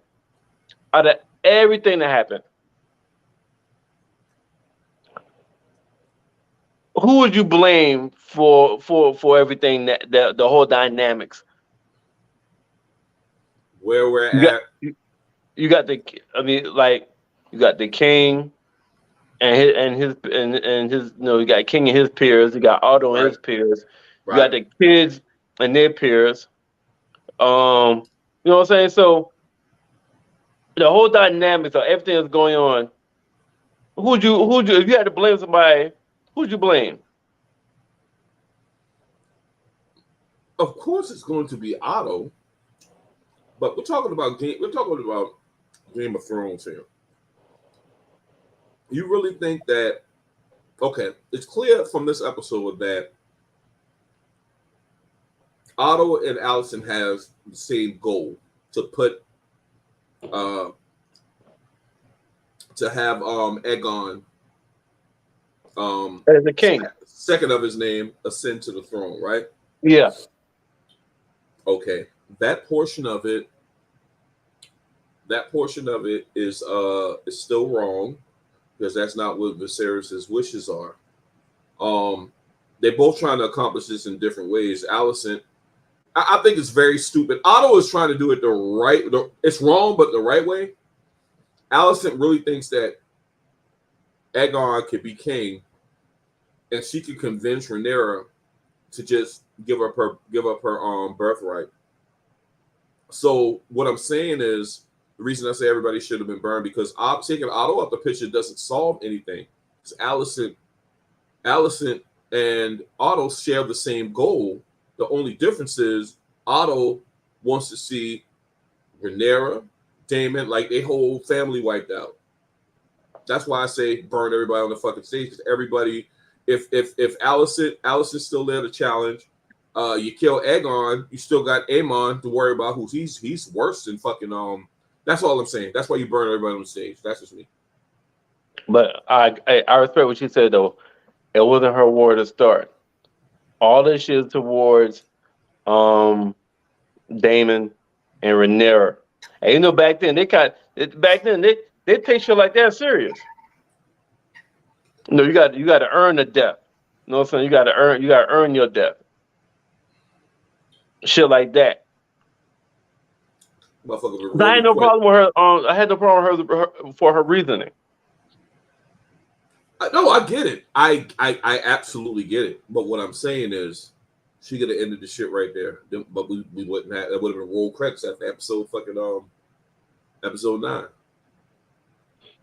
All right. So, do you have an MVP of this episode?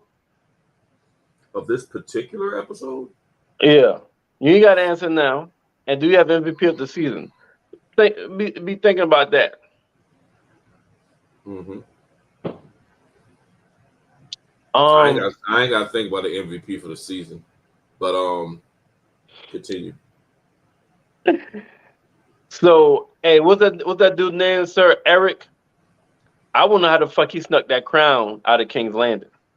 Hey, your guess is as good as mine, man. Because I thought that shit was wild too, and that's actually one of the fucking actual crowns. It might have been if I'm not mistaken, it's one of the same crowns that her father had wore at one point. It is. That's a crown off her fucking dad. Goddamn head. That is the crown. That's why that's why everybody was able to damn, and then Neil too. They motherfuckers actually. Alice, Rhaenys ass ain't Neil though. Rhaenys ass ain't started showing. Her that worries me a whole lot. And the thing is, I'm glad you reminded me of that. So it might have been a method to her madness, as far as why she didn't just burn the greens. I honestly think that she's not totally committed, even though she flew away from King's Landing on Dragonback and went to Dragonstone to warn them. I think she's slick enough to wait to see how shit play out. Even though Corlys is back and she's trying to get Corlys to lean towards defending, supporting Rhaenyra, and that's a big deal too. Because Corlys, I thought he was damn. It made it sound like that motherfucker was on his deathbed. Right. Yeah. Not only did that fucker survive, that fucker just let them know that he has conquered more sea and now control all of that shit. And none of the Greens know that shit. High Towers, they do not know that shit. They think this motherfucker dead. Exactly. And that's why Allison was talking about your husband left you, abandoned you. So why would you want to go back? Why would you even want to be on their side? Okay, so Rady, she absolutely can't declare for the High Towers now. Oh no, she can't. No, she chose.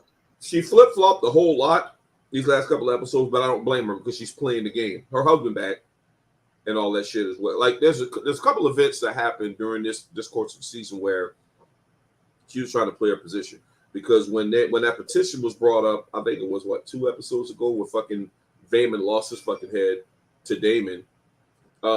We thought that she was gonna go against Rhaenyra until fucking Viserys came in that throne room. I think she's calculated, but I think she's going to stick with Rhaenyra them now though, because I think she was trying to convince Corlys that's the way we need to go. Because I think Corlys, if I'm not mistaken, Corlys want to be neutral because he felt like the family lost so much from all this shit. I think that nigga wanted to leave, right? Yeah. Then he said something about let's just leave. Yeah, we done with all this. Let's just leave. Yeah. Yeah, he said ambition has always been a Valyrian weakness. Mm-hmm. Especially as you found out his brother head was taken off by Daemon. Then that nigga was like, you know what? We should just leave.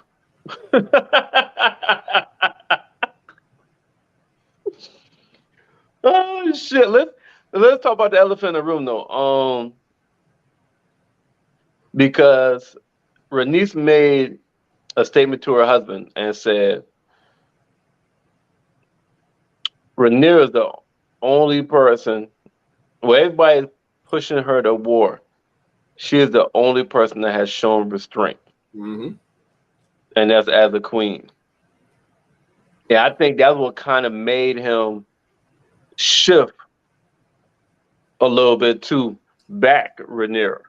But Damon has want to go full throttle Yo, war. hey, check this out. As soon as Renice came back and said, look, here's what happened. Your brother dead, your daddy dead. My condolences, motherfucker. But the Greens is coming for you. Damon response, say less. Let's get the war council together and plan this shit out. It's happening. That motherfucker, hey, Merv, that motherfucker ain't want to damn send no, but he want to send no ravens. He ain't trying to send no messages and no shit like that. That motherfucker like, yo, it's up. It's up right now. Let's do this. That nigga said, yo, by the time you get our dragon, the kid's dragon, we got 3 baby dragons, and we can have 13 dragons to they 4, and have them motherfuckers surrendering by night's end. Mm-hmm. But what I liked is I wouldn't call it symbolism, but it was I thought back to the regular Game of Thrones, like of course when Daenerys burned down fucking King's Landing, when I think somebody did say, might have been a narrative said, well, I want to be the Queen of Ashes or Ashes and Bone or something like that. I thought that was very ironic because that's literally what ended up happening with it's literally what ended up happening with what's her face? Who you talking about? Khaleesi. That's ended up what happened to her. Like Okay. it was preaching becoming, and they even said it in regular Game of Thrones. Like I think Tyrion has said, "Hey, you're gonna be the queen of fucking the ashes or whatever." And that's ultimately what happened. But I know that they did reference, like, when Daemon was mentioning all the dragons, what are we gonna do? Just go and burn King Landing down and I'll be the queen of ashes? Yeah, she did say that. She said one thing she know about dragons once they get in war, there's no aim. Everything burns. Yeah, we get eaten if we fucking saw shit. So Damon ready to go to war. Rhaenyra's like, let's plan accordingly and let's figure out how to win by making them surrender and surrounding them. Let's strategize.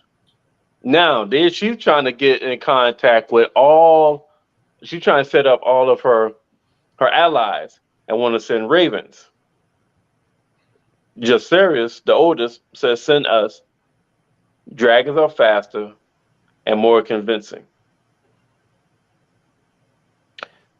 Which is true. Point wise, that's true. I mean, that's valid. That's fair. That makes sense.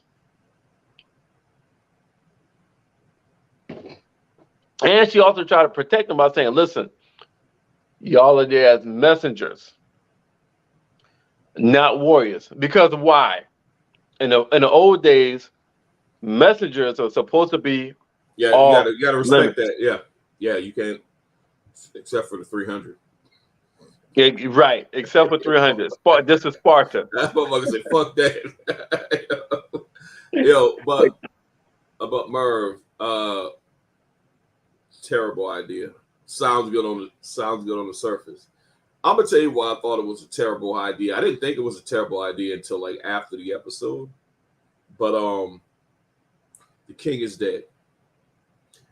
The king was the king. So he was the only living person really that was kind of like, with the exception of Rhaenyra and all of them, that was backing the claim that these kids are legitimate. So I mean, any of her kids are a target right now, but the two bastards are going to be the biggest targets. Now that her father's dead, you see what I'm saying? Like the Right. motherfucker that was covered for y'all all these years, he's dead now. Y'all back to being fucking bastards again. We know who your fucking daddy is and all that shit, and that's exactly what Amon did. Once they got to the Baratheon dude to try to get that allegiance, that was.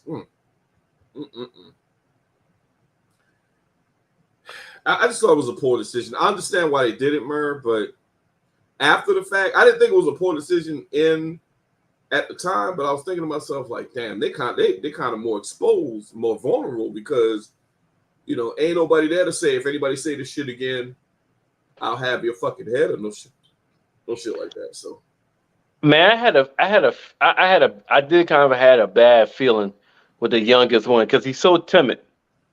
He's so timid. He's not battle ready. He seemed kind of scary.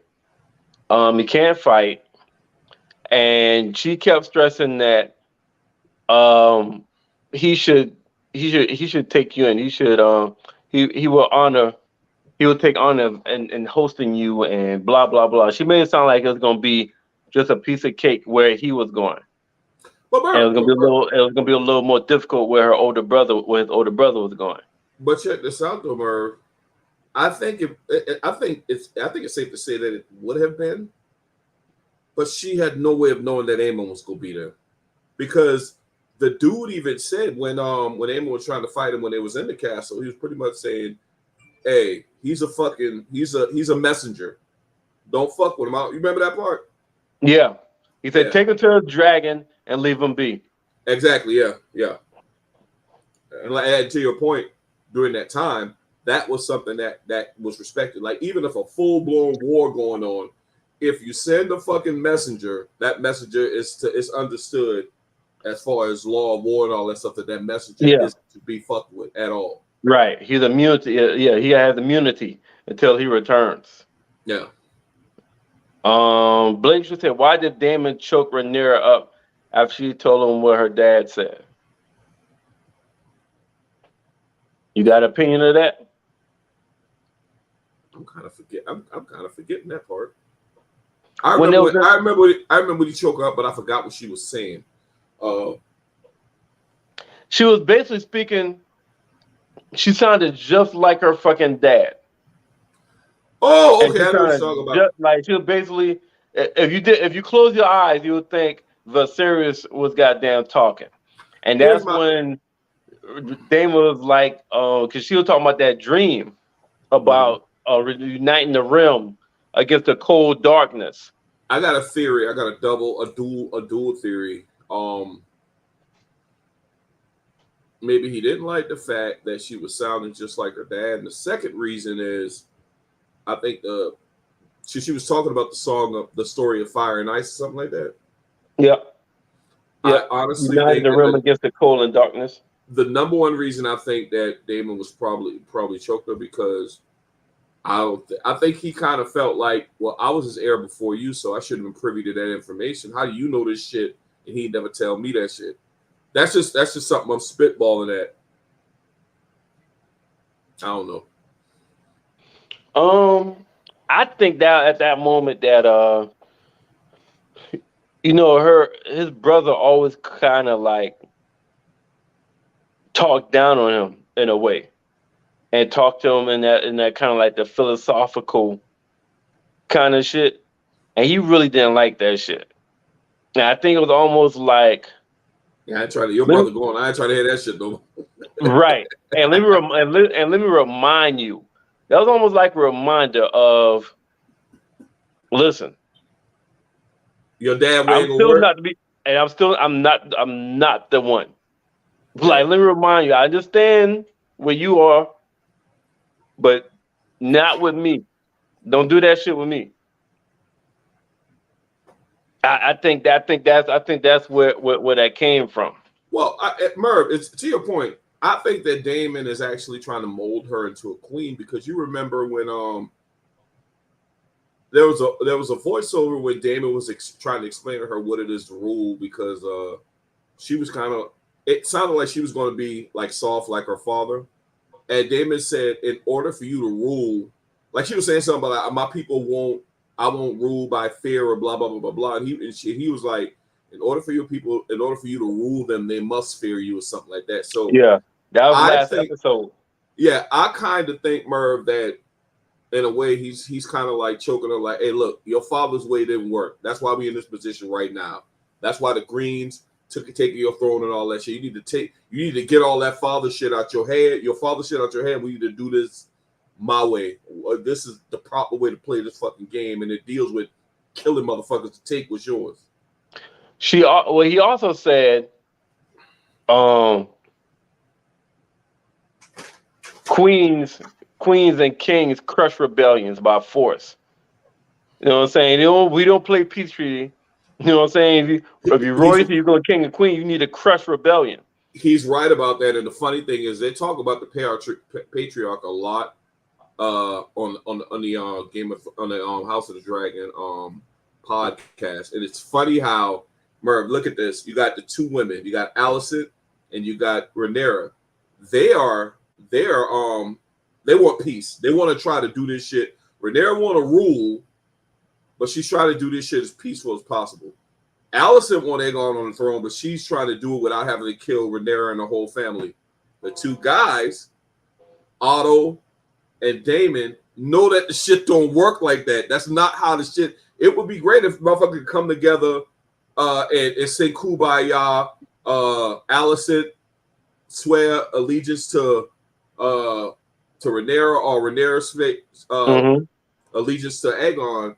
But the males, and I'm not saying males better than females, but I'm just trying to see. You notice how the females are lobbying for peace. The males are kind of like, yeah, this shit don't work like that. This shit don't have to be a war. Yeah, and also Damon said, dreams didn't make us kings. Mm-hmm. Dragons did. Yep. So yeah, you know, and with that reminder right there, I think that I'm leaning towards that Choke was like, hey, you need to get all that your daddy shit, that shit your daddy told you out of your fucking head. They ain't this type of fucking party right here. But to try to take what you got. Right. Because the advantage that her dad had is he was the anointed king over everything. Nobody was gonna go against him. Nobody was gonna challenge you. She don't have that. She's gonna have to body some motherfuckers. And Merv, I gotta respect the way that the High Towers, and we call them the Greens because that's the color they wear. That's their war colors. So they call the High Towers the Greens. But I have to respect the fact that they quickly went to do that coronation, and they made sure that they brought as much people as possible from Westeros to King's Landing in there to watch that damn coronation, because y'all know how it is. And it still holds true today. If you see some shit happen on fucking TV or you see it live and in person, I mean, what are you gonna say? You don't believe your lying eyes? They moved. That was a smart move on their part. I'm not on their side. That was a fucking smart move on their part. Yeah, perception is reality. Yep, absolutely. Yep. And the thing is, people standing in that crowd like, well, I thought Rhaenyra was gonna be the damn queen, and this motherfucker holding up the sword. Just that quick, Merv. Well, I guess they're gonna fucking king. That's how motherfuckers is, man. Yeah. You see Blake's question? I didn't want to get to this until again, but that look at the last thing we saw on our screen, if I'm not mistaken, was okay. Rhaenyra just had a miscarriage. It was and I didn't think they show a fucking miscarriage like that on live television. I wasn't queamish or nothing like that, but I didn't think they'd go that far as to show how that was a stillborn went. Stillborn. You said it was stillborn, right? But yeah, stillborn. But before you leave that scene, does that happen if she never gets told? If her father don't die, and they don't usurp her for the kingdom to Aegon? No. And does that happen? No, because like I said, I'm not a woman, but I mean, you find it out. Oh, you find it out first that your father died. Oh, by the way, okay, your father died. That's sad news. Oh, by the way, I know you're supposed to be queen, but your brother, uh, your best friend's son, usurped your throne, and she put her son, your brother, on the throne. Yeah, they stole your Uh, shit. They stole yeah, they stole your your shit. heritage. So, stole your birthright, and your dad did. Stress, all that shit. So yeah, I would lean toward that. That's part of the reason why she had a. You consider that baby a stillborn, right? Because they're born and dead, right? Yeah, stillborn. Man, this gonna sound far fetched, but it's almost like she made herself get that baby out. Cause you can't go to war being pregnant. Oh man, did she go? Did she go to Did she fly over there on Dragonback before the miscarriage or afterwards? She walked through them motherfuckers like I dare one of y'all motherfuckers to say or do anything. That But was after. after the miscarriage, You talking about? Yeah, I was after the miscarriage. She miscarried first. She miscarried in the beginning. okay, Merv, I didn't notice that, but man, that's a good theory. It's almost like I can't have a baby right now, but at the same time, you do know. I don't know if you caught this, but Damon, he was asked if you need me to go and fetch the maester, and he kind of like shrugged it off or whatever. But my thing with that is, was Damon doing that to try to find some kind of way to usurp Rhaenyra? That's just a far fetched type deal, even though he's not even in line. Because if Rhaenyra was to die, he'd literally have to be fighting on behalf of who would be next in line. Nah, shit, I don't know, but I No, think that it would be not Luke, but Luke's brother. I forgot his name. just serious. Just yeah, he would if yeah. It'll be Yeah. Jace. Yeah, Jace. I feel like I feel that kind of support what I was asking. That both of them realize, well, this just ain't a time for her to be pregnant because they're about to go to war. Right. And I feel like she may, because she won't even let she won't, I forgot what you call them ladies. She won't even let them help. She didn't let the maesters help. She won't let nobody help. All thing she want, and here's the other thing, right? Nigga, she stood up and had this baby. Yeah, she did. Didn't the baby hit the head hit the fucking floor?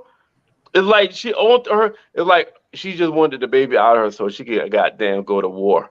Well, Merv, I will tell you this. I mean, something else they give me cause to pause on that as well. It's because I know childbirth is probably one of the most excruciating things any person could go through. But remember, she gave birth and walked all the way up to where Allison's castle was, so she could see the damn baby. You know, You're right.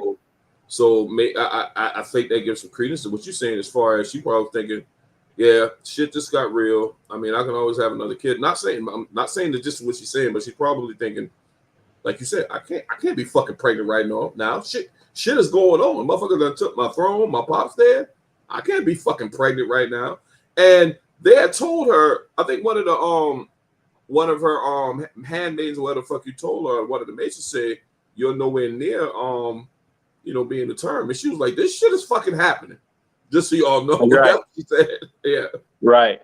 And you know what else I like? I don't know if it was the symbolism or whatnot, but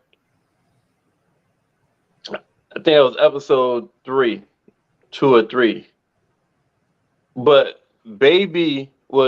kid Rhaenyra did the same thing when they said Daemon has took over Dragonstone, and she flew in on her dragon behind Otto as Kid Rhaenyra and walked through, and they goddamn spread apart while she approached goddamn Daemon. This basically was the same fucking scene. Hell, that shit, I ain't gonna lie. Based on everything that fucking happened, that shit was hard. That shit was much dope. It was dope the first time. Cause she was like, hey, I'd be careful because y'all know how How protective Cerys is over me. She had to say that shit next time. They already knew it. Hey, she could have just said, hey, y'all move out the way. Y'all know, you already know what the fuck it is. Right. And Damon wanted to go to war then. Damon said, bring me that nigga tongue.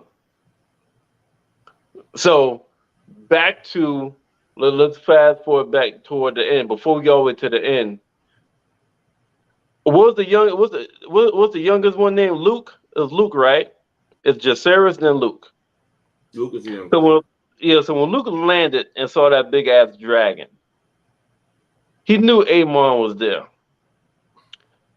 I was thinking, nigga, maybe you should leave.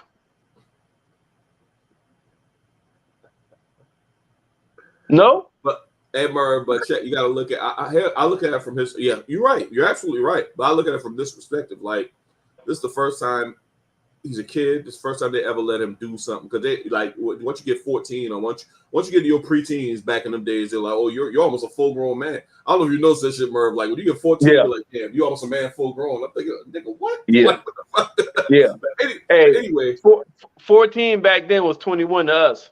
Yeah. So Merv, my point is, he could have gone back home, would have been a smart move, but he's probably thinking, if I fly back and tell him I left because what's the name of the biggest dragon in the world? Damn, the one that Vega. Yeah. Like if I fly back and tell him I left because Vega was there, you know, they might think I'm a coward and shit. Because you know, cowardice, not having your honor was a big fucking deal during those days. So I think that's why he didn't leave. True. Wasn't smart, but I think that's why.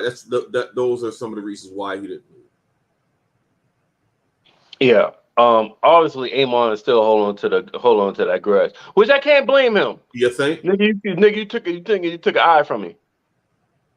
So I can't be too mad at this nigga talking about, hey, I want your eye. Yeah, Merv, if somebody take my eye and I see them probably like 10, 15 years, I can see them 30 years down the road. That's the first and the only thing I'm be thinking about. Oh, must be nice to still have both of your fucking eyes, motherfucker. Yeah. And the crazy thing, we realized Amon was really, he just wanted to fuck with him. Yeah. He just wanted to fuck with him. Yeah. Like when he had the dragon fall on him, he just wanted to fuck with him. That's all he wanted to do. Now, what the fuck I say all the time? You can't be mad at a tiger for acting like a tiger. You can't do that shit. And you know what, Mark? I'm glad you said that because and this is Chris Rock said some shit. He said you have people that are, you know, where they have these freak animal attacks and shit like that. You will literally have people that go out there and be like, man, I don't know what the fuck happened. You know, I don't know what was wrong with that tiger. And Chris Rock said that tiger went tiger. Like what? Like Merv, like if they come across TV and say, hey man, they got lions loose from Riverbank Zoo in the northeast area of Columbia, you know, stay in your fucking house. Merv, I shouldn't have an expectation to go out to my truck and see a fucking lion there and be like, hey man, I heard the show on the news, but could you give me a pass, man? I really gotta go to fucking get some gas. It don't fucking work like that. You can't rationalize that tiger, that fucking dragon did exactly what it's supposed to do. It was so fucking sad. And Merv, to be perfectly honest with you, when I first saw the episode, I was kind of, it's okay, but it's not giving me that pop that I get from a season finale. True. Yeah. At the end, I knew House of Dragon wouldn't disappoint me, but at the end, my mouth was like this. Right. I didn't see that shit coming. The whole right. Shit, when he got out them damn clouds, and I'm like, oh my god, thank God. Yeah, he made it. A nigga free. And if I'm the dragon came out of nowhere and goddamn ate that nigga. So the dragon and Luke got ate. So the small dragon, you know, blew fire at the big dragon. He didn't obey either. Neither one of the fucking dragons obeyed. The small dragon blew fire, when Luke was like, "Yo, I control you. Yo, stay calm," and the big dragon reacted naturally. Right. And but Merv, what if Viserys told young Rhaenyra, the whole thing about us controlling the dragons is an illusion? Remember he told her that? Damn, you right. So my theory is, Damn, Merv, I forgot about that. and my theory is, Merv, is that you pretty much have to claim a dragon. You have to get a dragon to, become yours. So my thing is, if you get it, because they say once you get a dragon, your dragon rider, that dragon will only obey you and obey you only. I think, and this is some symbolism. This is just me spitballing, of course, but I think that has something to do why those two dragons wasn't obeying. Why Vermax, is that the I think it was very much. Vermax? Yeah, Vermax wasn't obeying Aemon, and the reason Luke's dragon wasn't obeying him because I think they might have take on their feelings or something, and that aggression, and might have just disregarded us. That's just me though. They not like the dragon consents and being protective of their rider, their owner. Absolutely, yeah. But yeah, I thought back to that, Merv, when he told Rhaenyra that it's an illusion that we control the dragons. But I think that's what where we're at right now. Whereas it's when I didn't see that coming at all. My mouth, I thought I literally would have called that episode uneventful if that hadn't happened. But I went back and watched 2 or 3 times, and it was a really good season finale. But that Vermax eating Luke and his dragon, that shit came out of fuck. I would have never fucking guessed that in 1,000 years. But did you see Aemon's face when it happened though? Aemon's like, oh you know. He said, serve me, Vermax. He's trying to stop him because he was trying to stop the we lost control. But when it happened, he was apologetic and he was like, damn, I done fucked up. But I think knowing Aemon is going to will pretty much have to own that. And I think what he's going to do is like, yeah, I mean, because didn't he tell that motherfucker he's gonna feed him to the dragon? I mean, I guess he prophecy fulfilled. That's fucked up. But yeah, he did tell the motherfuckers he's gonna feed him to the dragon. I mean, I know that's fucked. Merv, I should have said that shit, man. but he did. He did tell the motherfucker when he first acquired Vermax, he said, say something else to me and I'll feed you to my dragon. Yeah. I'm just saying. So the rumor is Daemon found out because the dragon had washed up to Luke's dragon had washed up to the sea. That's the rumor, is how Daemon found out. Oh, you know what? Because the only 2 motherfuckers is there is Aemon and Luke. Yeah. So that's how I found out about the death, because the dragon had washed up to the sea. That's what the rumor is. That's in the book, so did that actually happen in the episode? No, it didn't happen in the episode. It must happen. Okay. It must happen in the book. But Gotcha. that's somebody said that one of the House of the Dragon groups. You know what though, Merv, man? Speaking of the books, man, I understand if you watch, and I hate Merv. I hate them motherfuckers. When a movie come out based on a book, podcast said talk to the motherfuckers that read the book, bro. Boy, that's been fucking annoying. I don't know if you see it in the House of Dragon groups, but somebody was actually complaining like, "Oh, you motherfuckers, I see the book and this. Shut the fuck up. Nobody want to hear that bullshit. let us people that just watch the fucking show watch the show. Could Merv. It's always a motherfucker. Well, you know what? That's not the way it happened in the books. Nobody want to hear that bullshit, man. For real, because you ain't got to watch this shit. Go back and read the fucking book over. Merv, it's almost like they're like, all right, I've seen the books. I'm gonna watch the show, and I'm gonna call out everything from that didn't happen in the show, or that happened in the show that didn't happen in the books. Like, who has that much fucking time on their fucking hands? So just let us enjoy the fucking show. Even if I get around to read the books, I won't be an asshole like that. Right. Right. But now let's get to this final scene when Damon grabs Rhaenyra. Um, Now let's get to that final scene what Blade Truth mentioned. When Damon grabs Rhaenyra and pulls her away from the table, tells her what happened, and she turned around like fucking exorcist. Does she? Do you think she's still gonna have restraint? Like it. Diplomacy is gone, Merv. I know that look. And the funny thing is, Merv, they don't have the same face, but I've seen that look before. I seen. I've seen a similar look before. And when we talking about now, we can say what we want to say about Cersei. Cersei was a diabolical motherfucker. She was cold blooded. But one thing this motherfucker loved was them damn churn. With the kids. She revered and she lost all of them. So that I'm looking at that portion of it and just wondering how Rhaenyra is going to react. She's lost 2 kids. I'm counting that. I'm counting that this guy. I'm counting that. She's lost 2 kids in a fucking episode around the course of the same fucking events. And a father. And a father. And you know what, Merv? And a kingdom. Absolutely right. Damn. And a kingdom.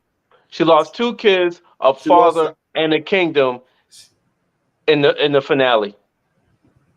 Damn, Merv. I didn't even know why you had to bring it full circle like that, but you absolutely fucking right. Fuck. I'm just glad, Merv, what I can say about that look, I'm just glad that she wasn't on Dragonback and she was unimpeded going to King's Landing at that very point. Yeah, that was Khaleesi look. We see what happened the last time we see that look. That was because Merv, Merv, I still remember when they rang those bells and they put that camera back on Danny. Merv, in my head the whole time I'm thinking to myself, don't do it. Don't do it. She's gonna do it though. But please don't do it. But she's gonna do it. But don't do it. If fuck the bullshit was a person, you put that fucking picture right before she laid. You know what? I think y'all surrender. But y'all didn't take too much for me. Y'all motherfucker got a bird. And Merv, right. I don't know what season. I don't know what season 2, episode 1 holds. I can only hope that they don't pick up on that on where they left off because they don't, bro. It would be great if they did, but man, that look was just.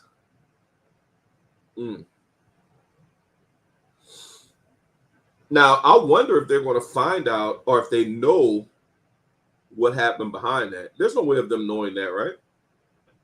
I'm pretty sure Amon told Allison. But I don't think Otto. Probably Otto. What? Amen, probably. Because Otto was like, yeah, shit. Otto was going to give him a fucking attaboy for that. Because that's what it. That's one. Exactly. That's one piece off the board. Oh, we got one. It's okay, Amen. You killed one bastard. I mean, that's part of the war. I can't stand that fucker Merv. I can't stand him. I hate his fucking facial expressions, man. I do, yes. I can't stand his fucking facial expressions. He act like he was so fucking loyal to the sirs. You honor me, your grace. Get the fuck up out my face, dude.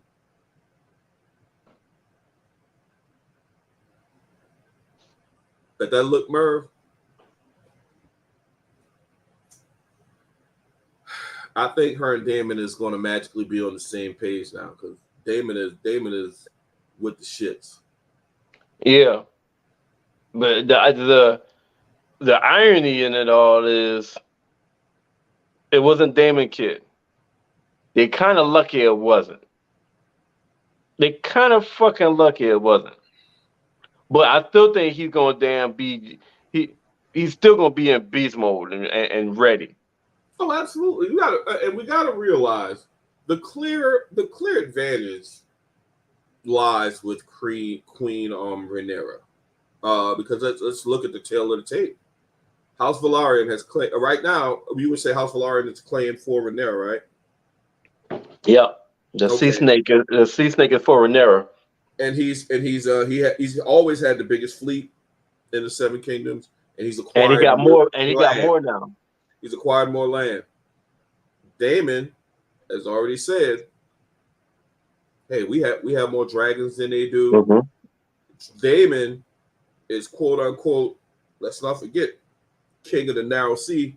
After that performance, nigga, I'm trying to tell you, that was the best piece of television. That was one of the best episodes where that motherfucker pretty much did a fucking suicide mission. That shit was successful.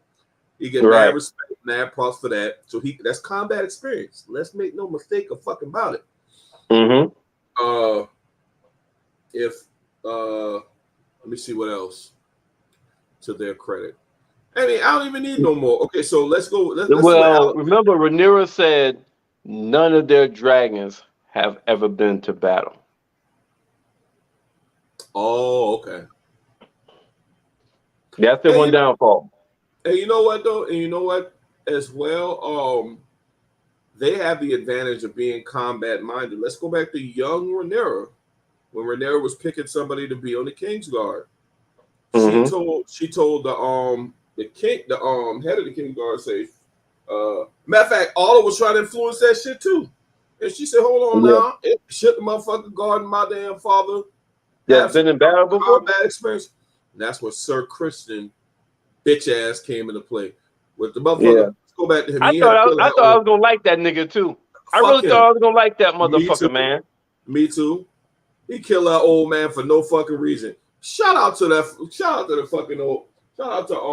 master coin. I forgot his fucking name because he stood up in the damnest of time and just say, I ain't let this shit go down. I know he was gonna get killed on Merv. I mean, make no mistake about it. You knew that motherfucker was gonna die, right? Yeah, I did. And matter of fact, he was talking for a while, and then I see Sir Christian behind him. I'm like, yeah, this motherfucker, he about to utter his last fucking words, man. Definitely. But shout out to him. Never to say I am 70 years old. I've known the king longer than any of you. Right. And that's why Otto. Hey, that's why when Sir Christian killed that fucker, I said, hey, let's remove. Oh no, that motherfucker ain't going nowhere. We about to finish this shit. Right. Exactly. Ain't going nowhere. We need to finish this shit. Yeah. And all of like that's a reminder of anybody else that want to goddamn go opposed to what the fuck we saying. And Merv, and when he had those houses and you know, and the motherfucker was smart. The first couple of motherfuckers, we pledged for Aegon. Oh no, we pledged fealty to Rhaenyra, pledged fealty to Rhaenyra. And the one dude off to the side with the fence, he kneeled, like, "Just y'all final answer." They carried the motherfuckers off. We ain't never see the motherfuckers again, Merv. We'll never see them. And we won't. We won't, exactly. And we won't. And that motherfucker that was on the fence, I gotta give him some props. That motherfucker tried to fake allegiance to Aegon. And like, let me get the fuck up out of there so I can tell fuck Queen what's going on. And Merv, the motherfucker like not like that. And that motherfucker was hanging in the courtyard, if I'm not mistaken, when when the Anarch was trying to get Rhaenys away, right? Mm-hmm. Yeah. So MVP of the season, MVP of the episode, most improved character throughout the season, the character you hate the most, the character who you want to die next season. Are you disappointed that we didn't have no major character death in this first season like we did in Game of Thrones? What was your overall synopsis on this season, this prequel of Game of Thrones? Here's the deal. I don't think we can downplay. Okay, so Luke was a bastard. Everybody knows this, but he was in line. He was third in line. Well, second in line, really, if you're counting. If you're not counting Rhaenyra, if you're not counting Rhaenyra, because all intents and purposes, based on what Viserys said, Rhaenyra's the queen. So you got Chase, that is the heir apparent to the queen, and you got Luke that's third in line, if I'm not mistaken, right? Even though they're Yeah. bastards, those are first two born kids. But Luke was also the heir for the Driftmark. Driftmark. Gotcha. But what I'm saying is, if something happened, it happened to Chase, it would pass the throne would pass to Luke, and Correct. He'll be so, next in line. So an heir got killed. That they take that shit very right. You know, you're right. Very seriously. The MVP, and Merv, you already know Damon. I don't think nobody comes close. He's the best character. He's the reason why I think he's one of the main reasons why people watch, just to see what the fuck he gonna do next. And this motherfucker he's technically, I don't know if you can call him. Seems like he was bad, but now that he's married to Rhaenyra, is he good? But then again, I don't even know what his end game is. I mean, he could be playing this game through and still still playing this Game of Thrones too, and still trying to be the person on the Iron Throne. But he's MVP. He thrives in fucking conflict and chaos and shit like that. Just when you think this motherfucker about to be down, that motherfucker becomes triumphant. And this motherfucker really don't give a fuck about nothing, man. This motherfucker got banished, this motherfucker showed up at his niece's wedding and tried to seduce her on the fucking dance floor. How the fuck can he not be an MVP? Who would anybody have other than Damon? Nah, he was got some more examples. Nah, I knew the most consistent from beginning to the end. I think Merv, the only really quick, the way he killed Vayman after he called his wife a fucking whore and called him a bastard. That's probably one of the best fucking scenes in the fucking and it just shows you real quick. It shows you the contrast between Viserys and Daemon. With Viserys, he gets up, pulls out the dagger. I'll have your tongue for this. He can keep his tongue. He can keep it. roll credits, nigga. Shit, Daemon is the MVP. Would you say that was your favorite episode of the season? Oh, you had another one. Oh, the one where Daemon went suicide mission. That is the best episode to see. That battle, that was the best. That to me, that was the best. And he came back because if you really look at it, man, Daemon really could. I don't know if he's playing his position, but Daemon could have actually off of that. Daemon could have damn try to rebel. Motherfucker picked up allies and all that shit. Like they named him king of the fucking narrow sea. Yeah, but he came back, pledged fealty to his brother. Like they named me king of the narrow sea, but I only know one king.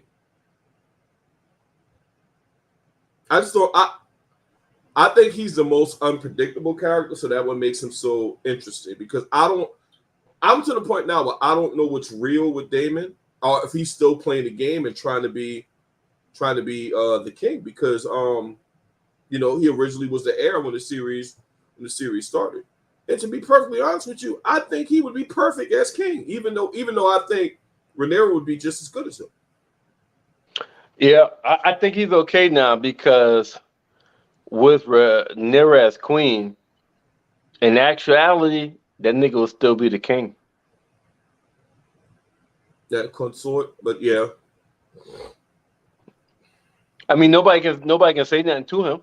And you have the same rights you have the same privilege as the king. Like nobody could talk against him.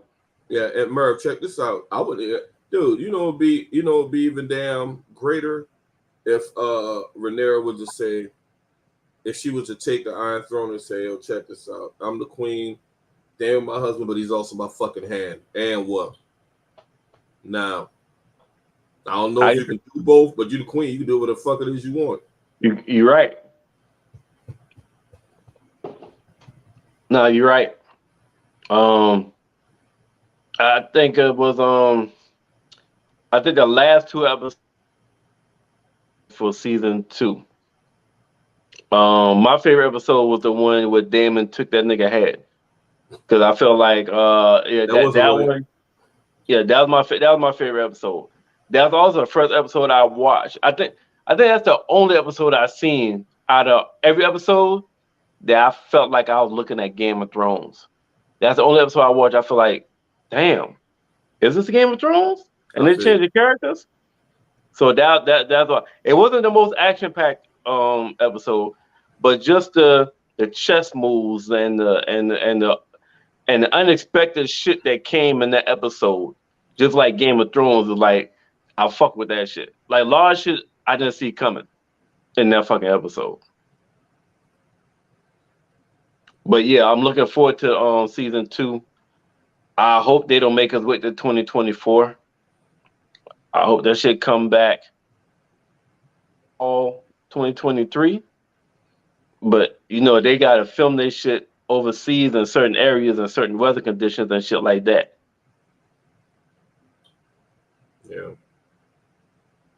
I would be disappointed if we would go a whole year without House of the Dragon, but it's definitely worth the wait, man. I am probably going to watch this series probably 10 to 20. I don't know how many times I will have watched this stuff before the next one comes on, because what I do, Merv, is if I have the time, if I'm just chilling doing nothing, I will watch the current episode and I'll go back and watch from the first episode. I've been doing that ever since this stuff started. Like episode 1 came on, watch that. Episode 2 came on, watch episode 2. Go back, watch episode 1 and 2. You know, watch 3, 1, 2, 3. Yeah. Gotta have a whole lot of time. Gotta have a whole lot of time in your hands and, you know, be a homebody. I got one covered. True. All right, man. I think we covered everything in this finale, man. Should take us on home. Yeah, man. We appreciate y'all fucking with us tonight. Got 2 great shows. House of the Dragon, Raising Kanan came to an end. Don't know when both of them going to be back, but of course, there's going to be an announcement on what we're going to be covering next. I think we got Snowfall coming back up. One of the powers is coming back up as well, right?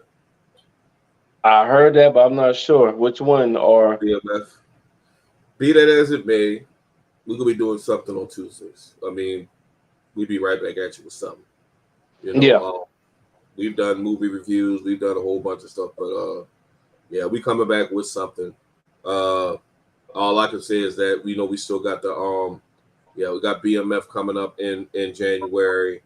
Oh, my bad. Go ahead. It got to be something that's starting before that. But at any rate, man, we're gonna be here. We're gonna be here. We're gonna be talking about something.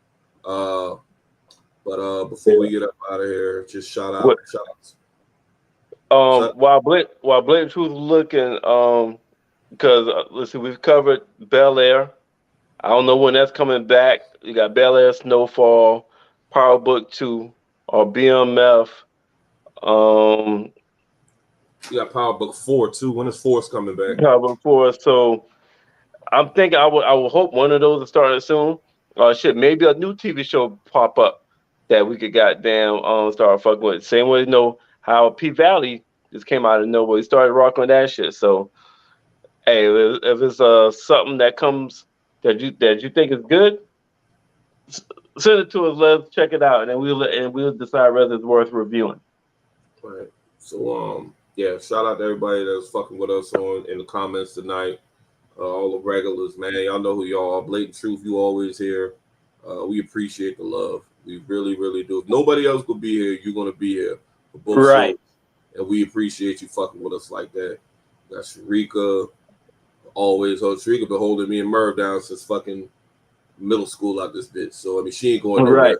But that's the homie. She always will be. We appreciate the love. Appreciate you fucking with us.